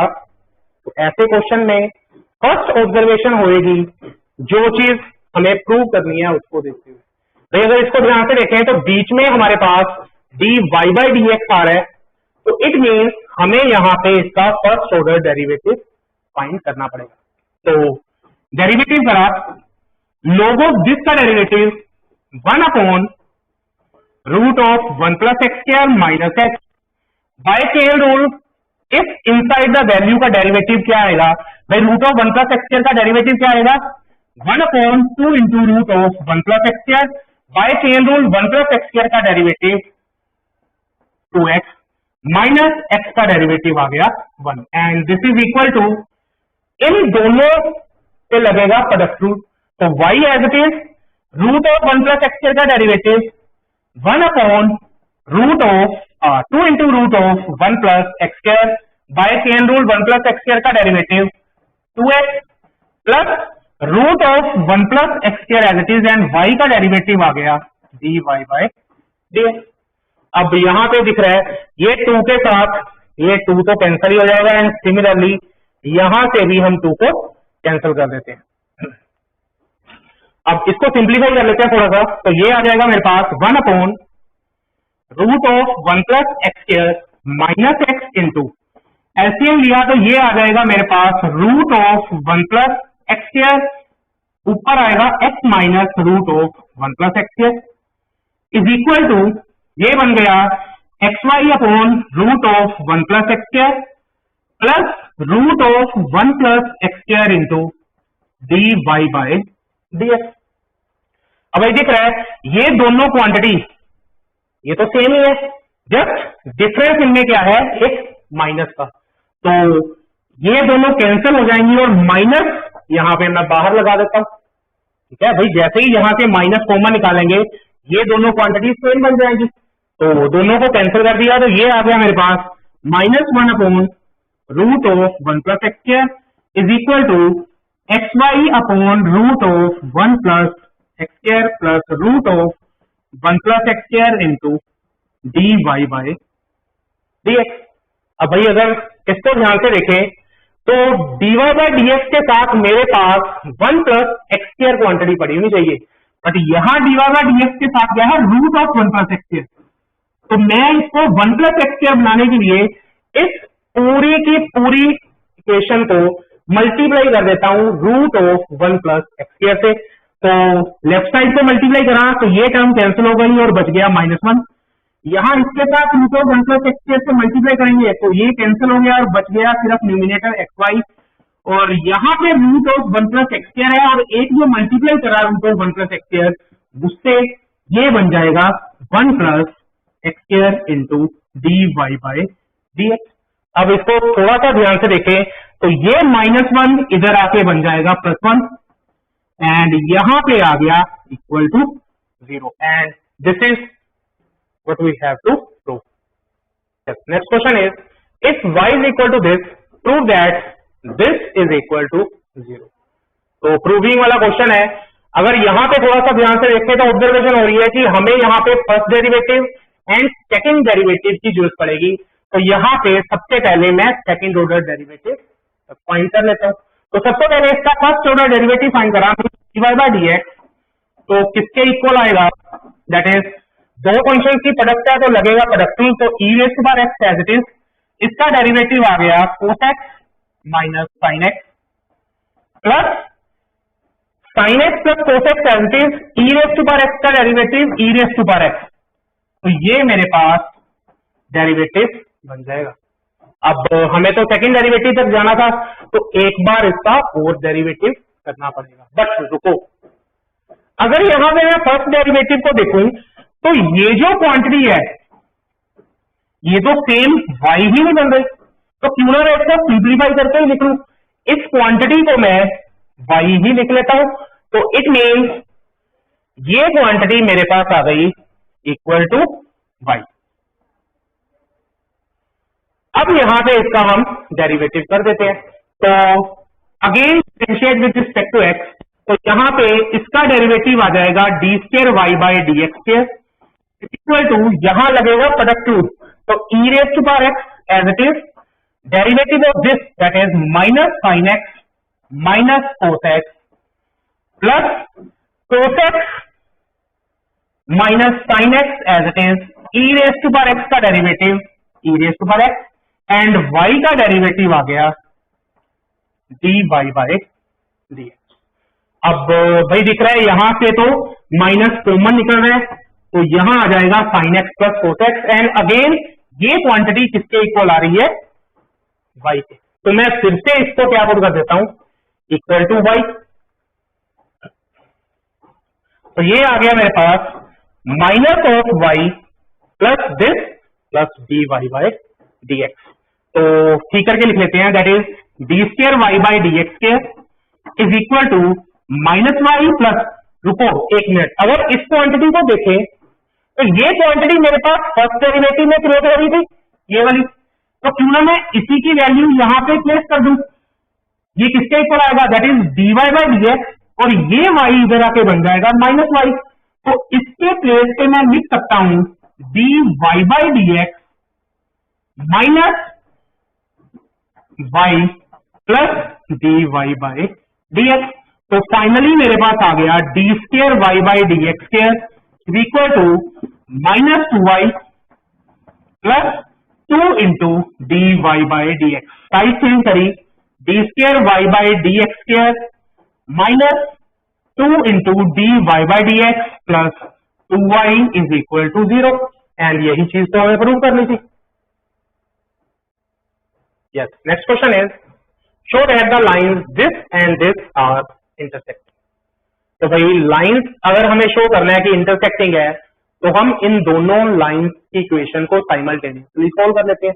तो सोल्व करने के लिए भाई दिख रहा है r vector is equal to this, मैं इस पूरी की पूरी आर वेक्टर की वैल्यू को यहां पे दूसरी लाइन की इक्वेशन में जो आर वेक्टर है यहां पे प्लेस कर देता हूं। तो ये मेरे पास क्या आ जाएगा, that is 3i cap plus 2j cap minus 4k cap plus lambda time i cap plus 2j cap plus 2k cap, this is equal to 5i cap minus 2j cap plus mu time 3i cap plus 2j cap plus 6k cap.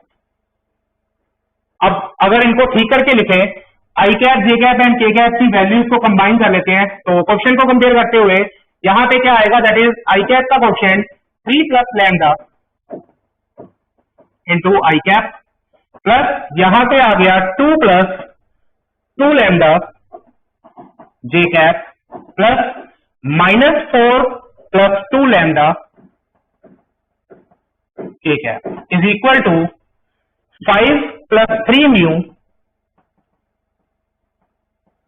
I cap minus 2 plus 2 mu j cap and plus 6 mu k cap.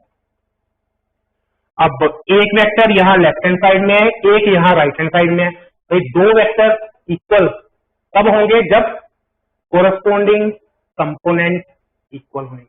तो इधर से i cap का coefficient 3 plus lambda is equal to इधर से i cap के coefficient 5 plus 3 mu के equal होगा and 2 plus 2 lambda equal होगा माइनस 2 प्लस 2 म्यू के and minus 4 plus 2 lambda is equal to 6 mu. अब लैम्डा और म्यू में यहां पे हमारे पास तीन इक्वेशंस आ गई।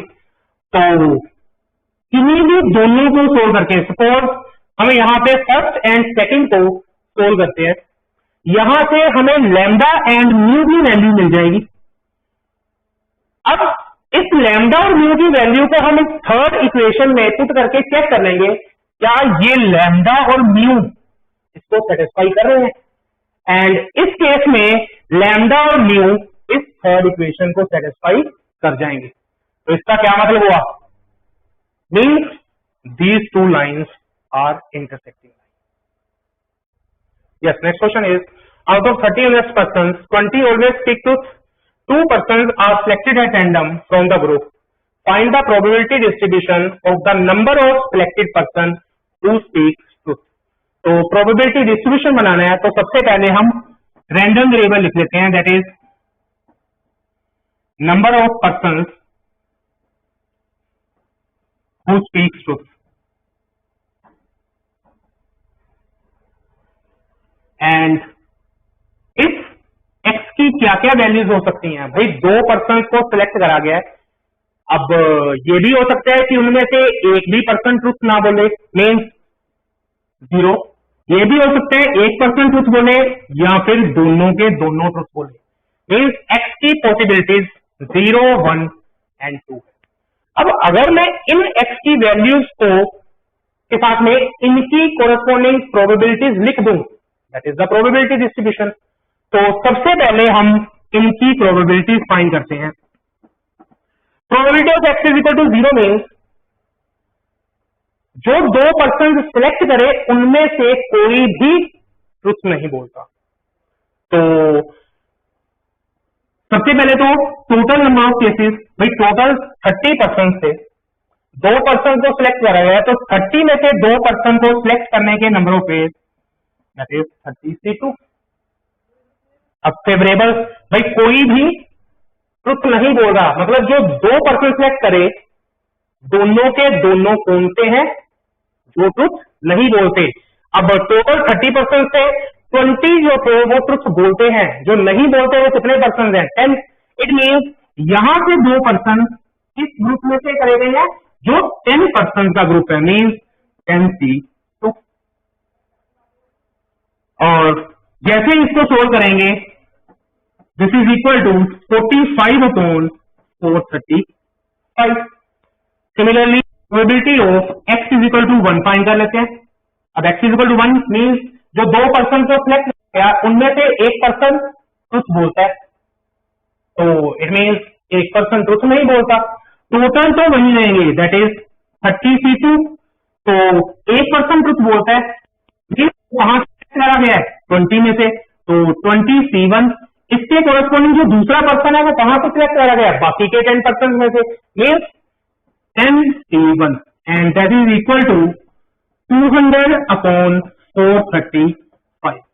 एंड सिमिलरली जब हम probability of x is equal to 2 find करेंगे, वो आ जाएगी दैट इज 190/435। अब इन x वैल्यूज के कोरेस्पोंडिंग हम उनकी प्रोबेबिलिटीज लिख देते हैं। तो ये आ गया मेरे पास, that is x is equal to 0 की प्रोबेबिलिटी 45/435, 1 की probability 200/435 435 and x is equal to 2 की probability 190 upon 435 and this is the probability distribution. Next question is using integration find the area of the region enclosed between these two circles. तो सबसे पहले हम rough sketch बना लेते हैं. That is first हमारे पास है circle with centre 0,0 and radius इसका कितना है 3.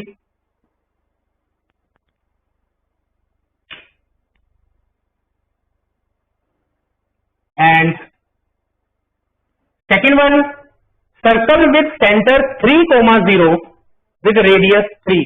तो अगर इस सर्कल का रेडियस 3 है एंड सेंटर 3,0 मीन्स ये पॉइंट रेडियस 3 मतलब ये यहां पे टच करेगा और इधर से पॉइंट 6 तक. तो ये आ जाएगा दिस सर्कल. अब इन दोनों सर्कल से इनक्लोज होता हुआ एरिया हमें फाइंड करना है and that is this shaded portion. अब ये एरिया हमें फाइंड करना है.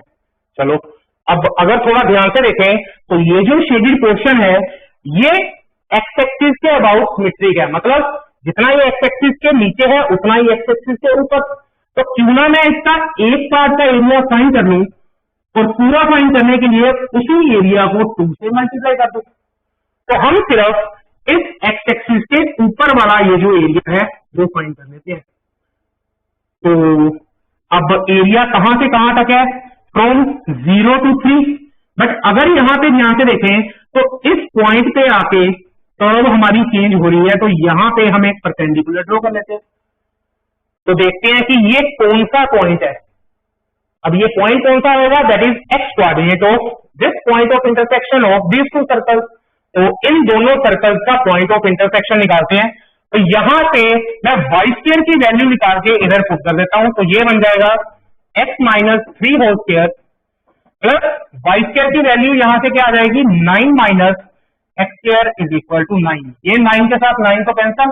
ये बन गया x square plus 9 minus 6x minus x square is equal to 0. तो यहां से 9 minus 6x is equal to 0 आ गया. तो x की वैल्यू आ गई 3/2. अब सिर्फ मेरे को x कोऑर्डिनेट ही चाहिए था तो मैं y कोऑर्डिनेट फाइंड ही नहीं कर सकता. वो छोड़ देते हैं. अब 0 से लेके 3/2 तक कर्व कौन सी है दैट इज ये वाला सर्कल एंड 3/2 से लेके 3 तक कर्व कौन सी है ये वाला सर्कल. मीन हमें ये दोनों एरिया अलग अलग फाइंड करने पड़ेंगे. तो area will be equal to integral from 0 to 3/2 y dx plus 3/2 to 3 y dx. अब भाई यहां पे y की मैं क्या वैल्यू फिल करूं 0 to 3/2 में कौन सी कर्व आ रही है भाई 0 to 3/2 कर्व आ रही है ये वाला पूरा सर्कल जिसका सेंटर 3,0 है. तो यहां से y की वैल्यू क्या आएगी that is root of 9 minus this. तो यहां पे मैं पुट कर देता हूं root of 9 minus x minus 3 का होल स्क्वायर dx प्लस अब 3/2 to 3 यहां पे y की वैल्यू कहां से आएगी. अगर मैं थोड़ा देखूं तो 3/2 से लेकर 3 तक कर्व कौन सी है ये सर्कल जिसका सेंटर 0,0 है. तो यहां से y की वैल्यू क्या आएगी 9 माइनस एक्स स्क्वायर का होल रूट. तो ये आ गया root of 9 minus square dx. बच्चे ये तो सिर्फ एक्स एक्सिस के ऊपर का एरिया. तो पूरा फाइंड करने के लिए हम इस पूरे के पूरे एरिया को मल्टीप्लाई कर देते हैं विथ 2. अब जैसे ही इन दोनों इंटेग्रल्स को सोल्व करेंगे लिमिट पुट करेंगे हमारे पास final area of this shaded portion आ जाएगा. Yes next question is using integration find the area of this region. और अगर इस रीजन को हम ध्यान से देखें तो यहां पे दो बार इनइक्वालिटीज आ रही है. तो सबसे पहले मैं ये वाली ले लेता हूं that is mod of x minus 1 less than equal to y and second है इन दोनों को अगर कंसीडर करें तो ये आ जाएगी y less than equal to root of 5 minus x square. तो पहले इनको हम प्लॉट कर लेते हैं। अब सबसे पहले इनइक्वालिटी तो हमें प्लॉट करनी नहीं आती, तो हम क्या करेंगे, इसके कॉरेस्पॉन्डिंग एक इक्वेशन ले लेते हैं, y is equal to mod of x minus 1। अगर मैं इसको ध्यान से देखूं, हमें इसकी बजाय y is equal to mod x को प्लॉट करना आता है, दैट इज वर्टेक्स इसका 0 पे है और ये कर्व कुछ इस तरह से बन जाएगी। बट हमें इसे नहीं, इसको प्लॉट करना था। तो क्या इसमें फर्क पड़ा, दैट इज x की जगह पे x माइनस 1 की रिप्लेसमेंट हो गई। भाई अगर x को x माइनस 1 से रिप्लेस करेंगे तो यहां कर्व में क्या इफेक्ट पड़ेगा, दैट इज ये हमारा जो ग्राफ है 1 यूनिट राइट में शिफ्ट हो जाएगा। तो वर्टेक्स 0 से उठ के यहां पे 1 पे आ जाएगा और कर्व यहां पे कुछ इस तरह से मूव कर जाएगी। तो इस कर्व को हम इरेज कर देते हैं। अब हमें इसको प्लॉट नहीं करना था, एक्चुअल में प्लॉट हमें इस इनइक्वालिटी को करना था। तो कैसे हम डिसाइड करें, भाई मैं क्या करता हूं, इस यहां ग्राफ में कहीं पे एक पॉइंट ले लेता हूं, सपोज 0,0। पॉइंट ऐसा होना चाहिए जो इस कर्व के ऊपर लाइन ना करे। तो 0,0 ले लेते हैं, यहां पे पुट करा x0 y0, तो यहां पे आ जाएगा mode is less than equal to 0, mod of minus 1 that is 1 less than equal to 0 which is 4। Means हमें इस ओरिजिन से ऑपोजिट साइड में शेड करना है, मीन्स हम इसके अंदर की तरफ रहेंगे। अब दूसरी वाली प्लॉट कर लेते हैं, that is y less than equal to root of 5 minus x square. भाई फिर से इसके कोरेस्पॉन्डिंग एक इक्वेशन कंसीडर करी, that is y is equal to root of 5 minus x square. अब आइडेंटिफिकेशन के लिए अगर मैं इस पर एक बार स्क्वायर कर दूं तो ये मेरे पास बन जाएगी y square is equal to 5 minus x square and that is x square plus y square is equal to 5। That is circle with origin centre 0,0 and radius उसका क्या है, √5। तो सर्कल कुछ इस तरह का बन जाएगा। बट एक्चुअल में हमने इसको प्लॉट नहीं करना था, हमें तो प्लॉट करनी थी ये वाली, that is y is equal to root of this. तो ये कौन सी कर्व होएगी, y की जो पॉजिटिव वैल्यू दे रही है। तो y की पॉजिटिव वैल्यू तो में सिर्फ ये वाला पार्ट ही बनेगा, मीन्स एक्स एक्सिस के ऊपर की तरफ। तो ये कर्व का पार्ट हमें नहीं चाहिए, तो ये भी इरेज कर देते हैं। अब फिर इनइक्वालिटी को प्लॉट करना था, तो फिर से मैं एक पॉइंट ले लेता हूं इस ग्राफ के ऊपर। तो अफकोर्स 0,0 कर्व के ऊपर लाई नहीं कर रहा, तो 0,0 लिया, x0 पुट करा, y0 पुट करा, तो ये आ गया 0 less than equal to √5। That is true. It means हमें इस सेमी सर्कल के अंदर की तरफ रहना है।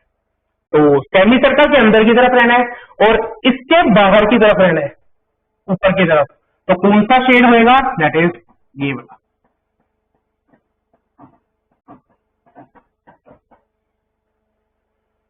अब एंड इनफैक्ट अगर आप इसको रीडिफाइन करके देखोगे तो ये पॉइंट 1 था, तो 1 से राइट साइड पे ये वाली कर्व की इक्वेशन होएगी y is equal to x minus 1 and 1 से लेफ्ट साइड पे इसकी इक्वेशन होएगी y is equal to minus of x minus 1। अब इस शेडेड पोर्शन का एरिया हमने फाइंड करना है और दिख रहा है कि ये वाला शेडेड पोर्शन जो एरिया हमने करा है, दैट इज इस पॉइंट पे आके हमारी लोअर कर्व चेंज हो रही है। भाई यहां पे मीन्स 1 से लेफ्ट साइड पे कौन सी थी lower, y is equal to minus of x minus 1 and 1 से राइट साइड में लोअर कर्व कौन सी थी, y is equal to x minus 1। Means इस 1 पे आके हमारा जो है वो shaded portion means area break हो रहा है।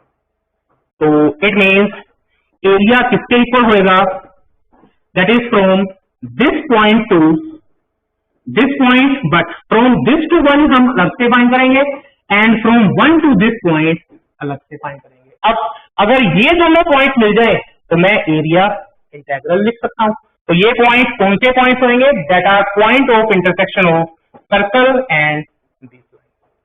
तो सबसे पहले मैं पॉइंट ऑफ इंटरसेक्शन फाइंड कर लेता हूं। भाई ये लाइन है y is equal to minus of x minus one, और ये है हमारे पास y is equal to root of five minus x square.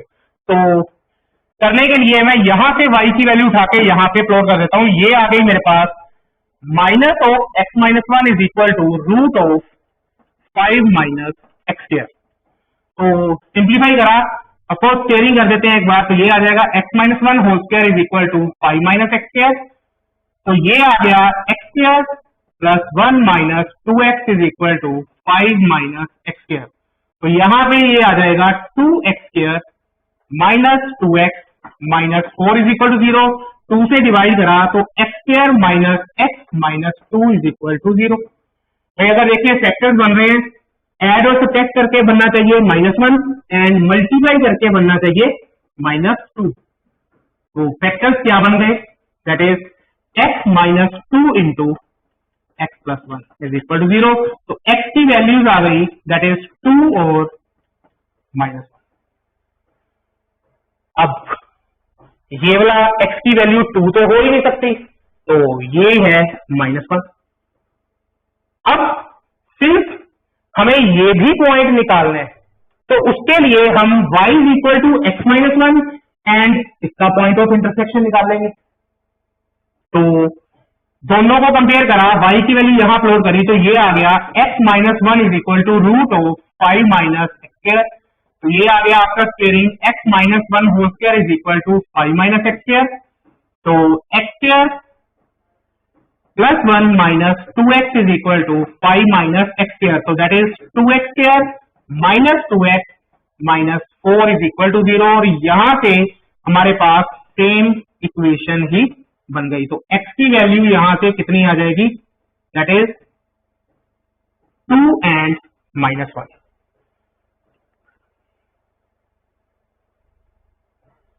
तो अब ये वाला पॉइंट क्या होएगा, दैट इज टू।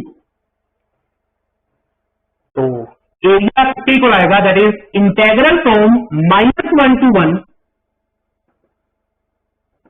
बट दो कर्व के बीच में एरिया बाउंड हो रहा है, तो that is y1 minus y2 dx plus integral from one to two, and फिर यहां भी एरिया दो कर्व के बीच में बाउंड हो रहा है, तो y1 माइनस y2 dx।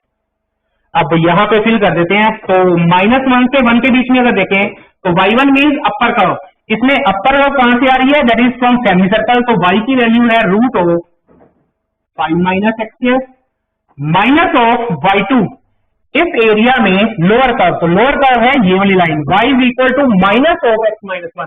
तो ये बन जाएगा plus x minus one dx plus from one to two that is y1। अब इस एरिया में upper curve that is again semi circle, तो y की value root of five minus x square minus यहां पे लोअर कर्व कौन सी है, that is y is equal to x minus one. अब जैसे ही इन इंटेग्रल्स को सोल्व करेंगे हमारे पास रिक्वायर्ड एरिया आ जाएगा। Next question is evaluate this integral. तो सबसे पहले अगर क्वेश्चन देखें, फंक्शन के अंदर हमें मोड नजर आ रहा है, तो हमें सबसे पहले तो इसको रीडिफाइन करना पड़ेगा। बट एक मिनट, अगर थोड़ा ध्यान से देखें तो इसको हम ये भी तो लिख सकते हैं, that is mod of x into mod of sine pi x. अगर एक्स जीरो के बीच की वैल्यू कवर कर रहा है तो एक्स का मोड तो यहां पॉजिटिव से ही ओपन होगा। तो इट मीन हमें जब यहां पे सिर्फ इसके मोड के बारे में देखना है कि साइन पाई एक्स का मोड पॉजिटिव से ओपन होएगा या नेगेटिव से। ये डिपेंड करेगा इस पाई एक्स के ऊपर कि भाई पाई एक्स जिस क्वाड्रेंट में होएगा उसी के अकॉर्डिंग ये पॉजिटिव या नेगेटिव चेंज होएगा। तो देख लेते हैं, भाई हमें पता क्या है कि x 0 और 3/2 के बीच में है, तो पाई एक्स कहां से कहां तक होएगा, तो पाई से मल्टीप्लाई करा तो ये आ गया 3π/2 तक। 0 से 3π/2 मतलब first second and third quadrant. अब भाई साइन फर्स्ट एंड सेकंड में तो पॉजिटिव होता है एंड थर्ड में नेगेटिव, तो मैं क्या करता हूं, इस इंटरवल को ब्रेक कर लेता हूं 0 से लेके पाई, मीन फर्स्ट एंड सेकंड अलग कर देता हूं, एंड पाई से लेके 3π/2 अलग। अब इसके कॉरस्पॉन्डिंग x की वैल्यू क्या आएगी, दैट इज पाई से डिवाइड करा तो 0 से लेके x1 तक, और इसके कॉरस्पॉन्डिंग आ जाएगी दैट इज फ्रॉम 1 to 3/2। तो यहां पे ये इंटरवल को हम लिख सकते हैं, this is equal to integral from, limit को तोड़ दिया हमने 0 to 1, तो 0 to 1 x mod of sin πx dx plus from 1 to 3/2 x mod of sin πx dx।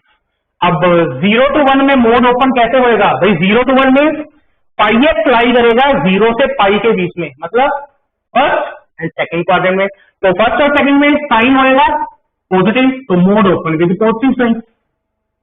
And 1 से लेके 3/2 में इसके कॉरस्पॉन्डिंग πx कहां होएगा, pi to 3π/2 mean third quadrant में, तो थर्ड क्वाड्रेंट में साइन नेगेटिव, तो mod open with negative sign, तो वो माइनस बाहर आके यहां क्या बन जाएगा, माइनस हो गया।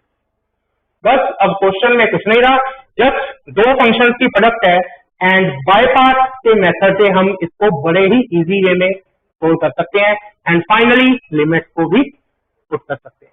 That's it. यस, तो क्वेश्चन नंबर 37 के और पार्ट में उन्होंने क्या बोला है, फाइंड दिस इंटेग्रल। और अगर इस फंक्शन को ध्यान से देखें तो हमें इस फंक्शन में हर जगह पे tan ही tan नजर आ रहा है, एंड यहां सीकेंड है तो मैं इसको भी tan में चेंज कर सकता हूं।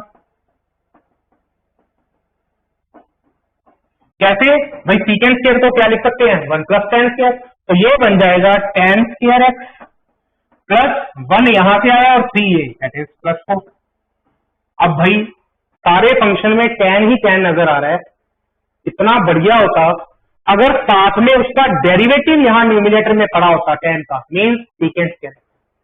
तो कोई बात नहीं, मैं यहां पे इसको मल्टीप्लाई कर देता हूं सीकेंड स्क्वायर x से। अब मल्टीप्लाई कर रहा है तो डिवाइड भी करना पड़ेगा, तो नीचे जो सीकेंड स्क्वायर आएगा उसको हम लिख देते हैं 1 + tan स्क्वायर। अब भाई tan का डेरिवेटिव साथ में पड़ा हुआ है सीकेंड स्क्वायर x, तो put tan x is equal to y, तो सीकेंड स्क्वायर x dx आ जाएगा dy। तो ये इंटेग्रल मेरे पास क्या आ गया, y⁴ plus 3y² plus 1 upon y² + 4 into यहां आ गया y² + 1, और सीकेंड स्क्वायर x dx बन गया dy। अब इस फंक्शन की हमें इंटीग्रेशन करनी है। भाई फंक्शन को देखें, पोलिनोमियल अपॉन पोलिनोमियल है, तो पोलिनोमियल अपॉन पोलिनोमियल में क्या लगता है, that is partial fraction. But partial fraction का रूल है कि न्यूमिनेटर की डिग्री डिनोमिनेटर से हमेशा कम होनी चाहिए। यहां तो इक्वल है, तो हम क्या करते हैं भाई, डिवाइड कर देते हैं बाय लॉन्ग डिवीजन मेथड। तो y⁴ प्लस 3y² प्लस 1 को अंदर रखा, और ये बन जाएगा मेरे पास y⁴ plus 5y² plus 4 divide करा दैट इज 1 से, तो ये आ गया मेरे पास y⁴ plus 5y² plus 4, sign change करें ये कैंसिल हो गया, और यहां से ये आ गया -2y² -3। It means this integral can be written as 3y² plus 1 upon y² plus 4 into y² plus 1 dx is equal to integral can be written as quotient plus remainder, that is -2y² -3 upon divisor। तो into dy।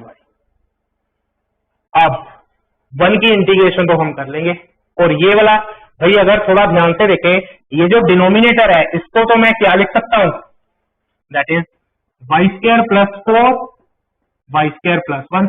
Factors नीचे बन रहे हैं तो numerator की degree भी कम है, तो यहां पे तो पार्शियल फ्रैक्शन लग सकती है। तो दिस ये आ गया मेरे पास -2y² - 3/y² + 4 × y² + 1। अब इसकी पार्शियल फ्रैक्शन हम बना लेते हैं।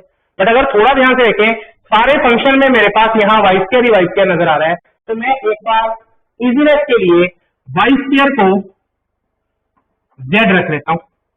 तो ये क्या बन जाएगा, that is -2z - 3/z + 4 z + 1 is equal to, अब इसकी पार्शियल फ्रैक्शन क्या बनेगी, that is a/z + 4 plus b/z + 1। अब इनको सोल्विंग करोगे, यहां से a और b की वैल्यू हम फाइंड कर लेंगे। अब a और b की वैल्यू फाइंड करेंगे तो वो हमारे पास आ जाएगी, दैट इज a की वैल्यू हमारे पास आ जाएगी -5/3 एंड b की वैल्यू हमारे पास आ जाएगी -1/3। अब इट मीन्स ये हमारे पास कुछ इस तरह का आ जाएगा। अब भाई इसको मैं यहां तो लिख नहीं सकता क्योंकि यहां z है और यहां पे y है, तो सबसे पहले इसको y में वापस लेके जाना पड़ेगा। तो z की जगह पे प्लेस कर देंगे y², तो ये बन जाएगा -2y² - 3/y² + 4 × y² + 1। This is equal to -5/3 upon y² + 4 plus -1/3 upon y² + 1। तो ये जो वैल्यू है हम यहां पे इसकी वैल्यू ये यहां प्लेस कर देते हैं। तो this can be written as integral 1 plus -5/3 upon y² + 4 plus -1/3 upon y² + 1 dy। And अगर थोड़ा ध्यान से देखें तो सेपरेटली हम इन तीनों की इंटीग्रेशन बड़े ही इजी वे में कर सकते हैं। अब इंटीग्रेशन करेंगे, हमारा जो आंसर होएगा y में आ जाएगा एंड फाइनली y की वैल्यू हम 10x पुट कर देंगे। That's the solution. यस, अब नेक्स्ट क्वेश्चन में हमारे पास लीनियर प्रोग्रामिंग प्रोग्राम का क्वेश्चन है। तो सबसे पहले तो हम इस कंडीशन को देखते हुए एक रफ टेबल बना लेते हैं जिससे हम फर्दर अपनी इनइक्वालिटीज क्रिएट करेंगे। तो क्या बोला उन्होंने, cottage industry manufactures pedestal lamp and wooden sheets. तो वो लैंप क्रिएट करती है एंड शेड्स। मैं इसको एक तरफ लिख लेता हूं। नेक्स्ट वो कहते हैं each requiring the use of a grinding machine and sprayer. तो अब यहां पे मैं लिख लेता हूं grinding machine and second thing is sprayer. It takes 2 hours on grinding machine and 3 hours on sprayer to manufacture a pedestal lamp. So 2 hours on grinding machine and 3 hours on sprayer. Next वो कहते हैं it takes 1 hour on grinding and 2 hour on sprayer. तो shade के लिए 1 hour for grinding and 2 hour for sprayer to manufacture a shade. One any day to keep environment pollution under minimum level, sprayer can be used for at most 20 hours. कहते हैं जो sprayer है वो at most 20 hours use करना है। तो that is, इसके नीचे हम लिख लेते हैं that is at most 20 hours. And next वो कहते हैं while grinding machine can be used for at most 12 hours. So this is at most 12 hours.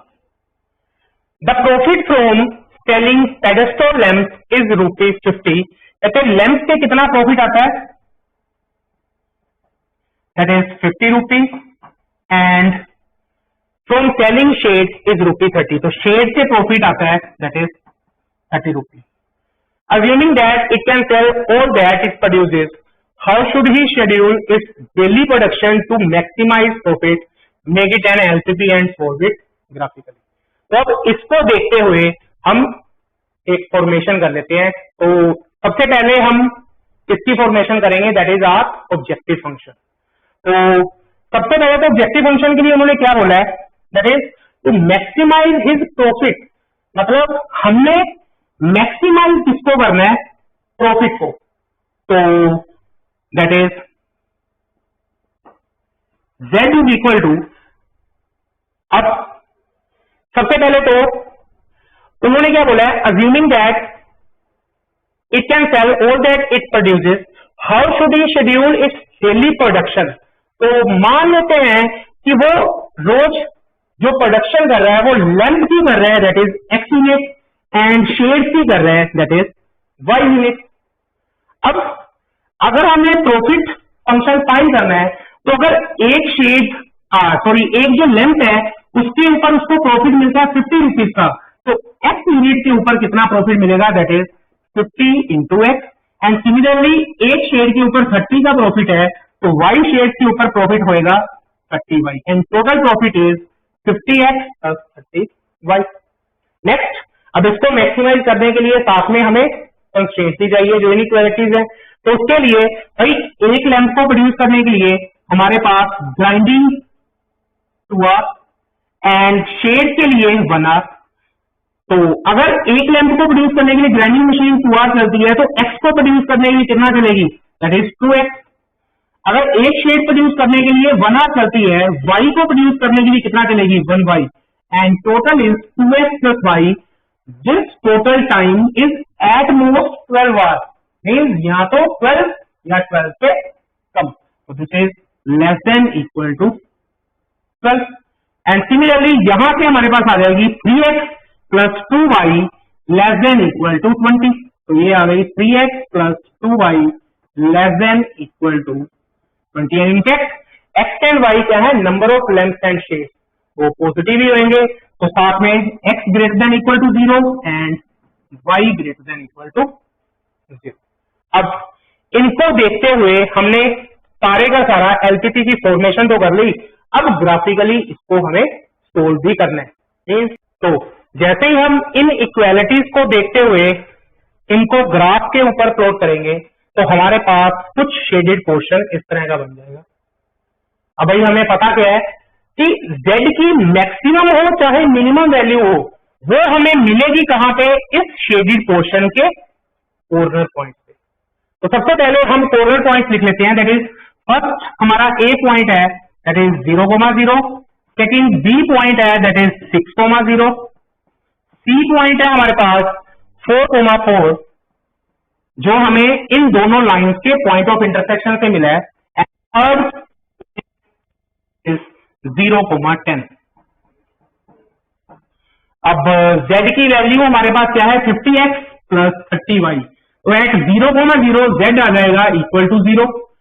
6,0 x को 6 रखा है, y को 0, तो z की वैल्यू आ जाएगी 300। 4,4 पे x को 4 रखा, y को 4 रखा, तो ये मेरे पास यहाँ पे z की वैल्यू आ जाएगी 320, एंड 0,10 पे z की वैल्यू आएगी 300। अब हमें z की मैक्सिमम वैल्यू देखनी थी, तो मैक्सिमम वैल्यू हमें कहां दी हो रही है, दैट इज एट पॉइंट 4,4। तो फाइनल आंसर हमारा क्या होगा कि when he produce, x unit क्या था, that is number of length, तो when he produce 4 unit of length and 4 units of shade, he got maximum profit, that is 320. That's our answer. तो इस video में हमने डिस्कस करा था pre-board 2। I hope आपने इस पूरी की पूरी वीडियो को अच्छे से देखा होगा एंड समझा होगा, एंड इन फ्यूचर अगर आप चाहते हो कि आपको ऐसी वीडियोस मिलती रहे, तो please do like this video, subscribe this channel and share this video with your friends. Thank you.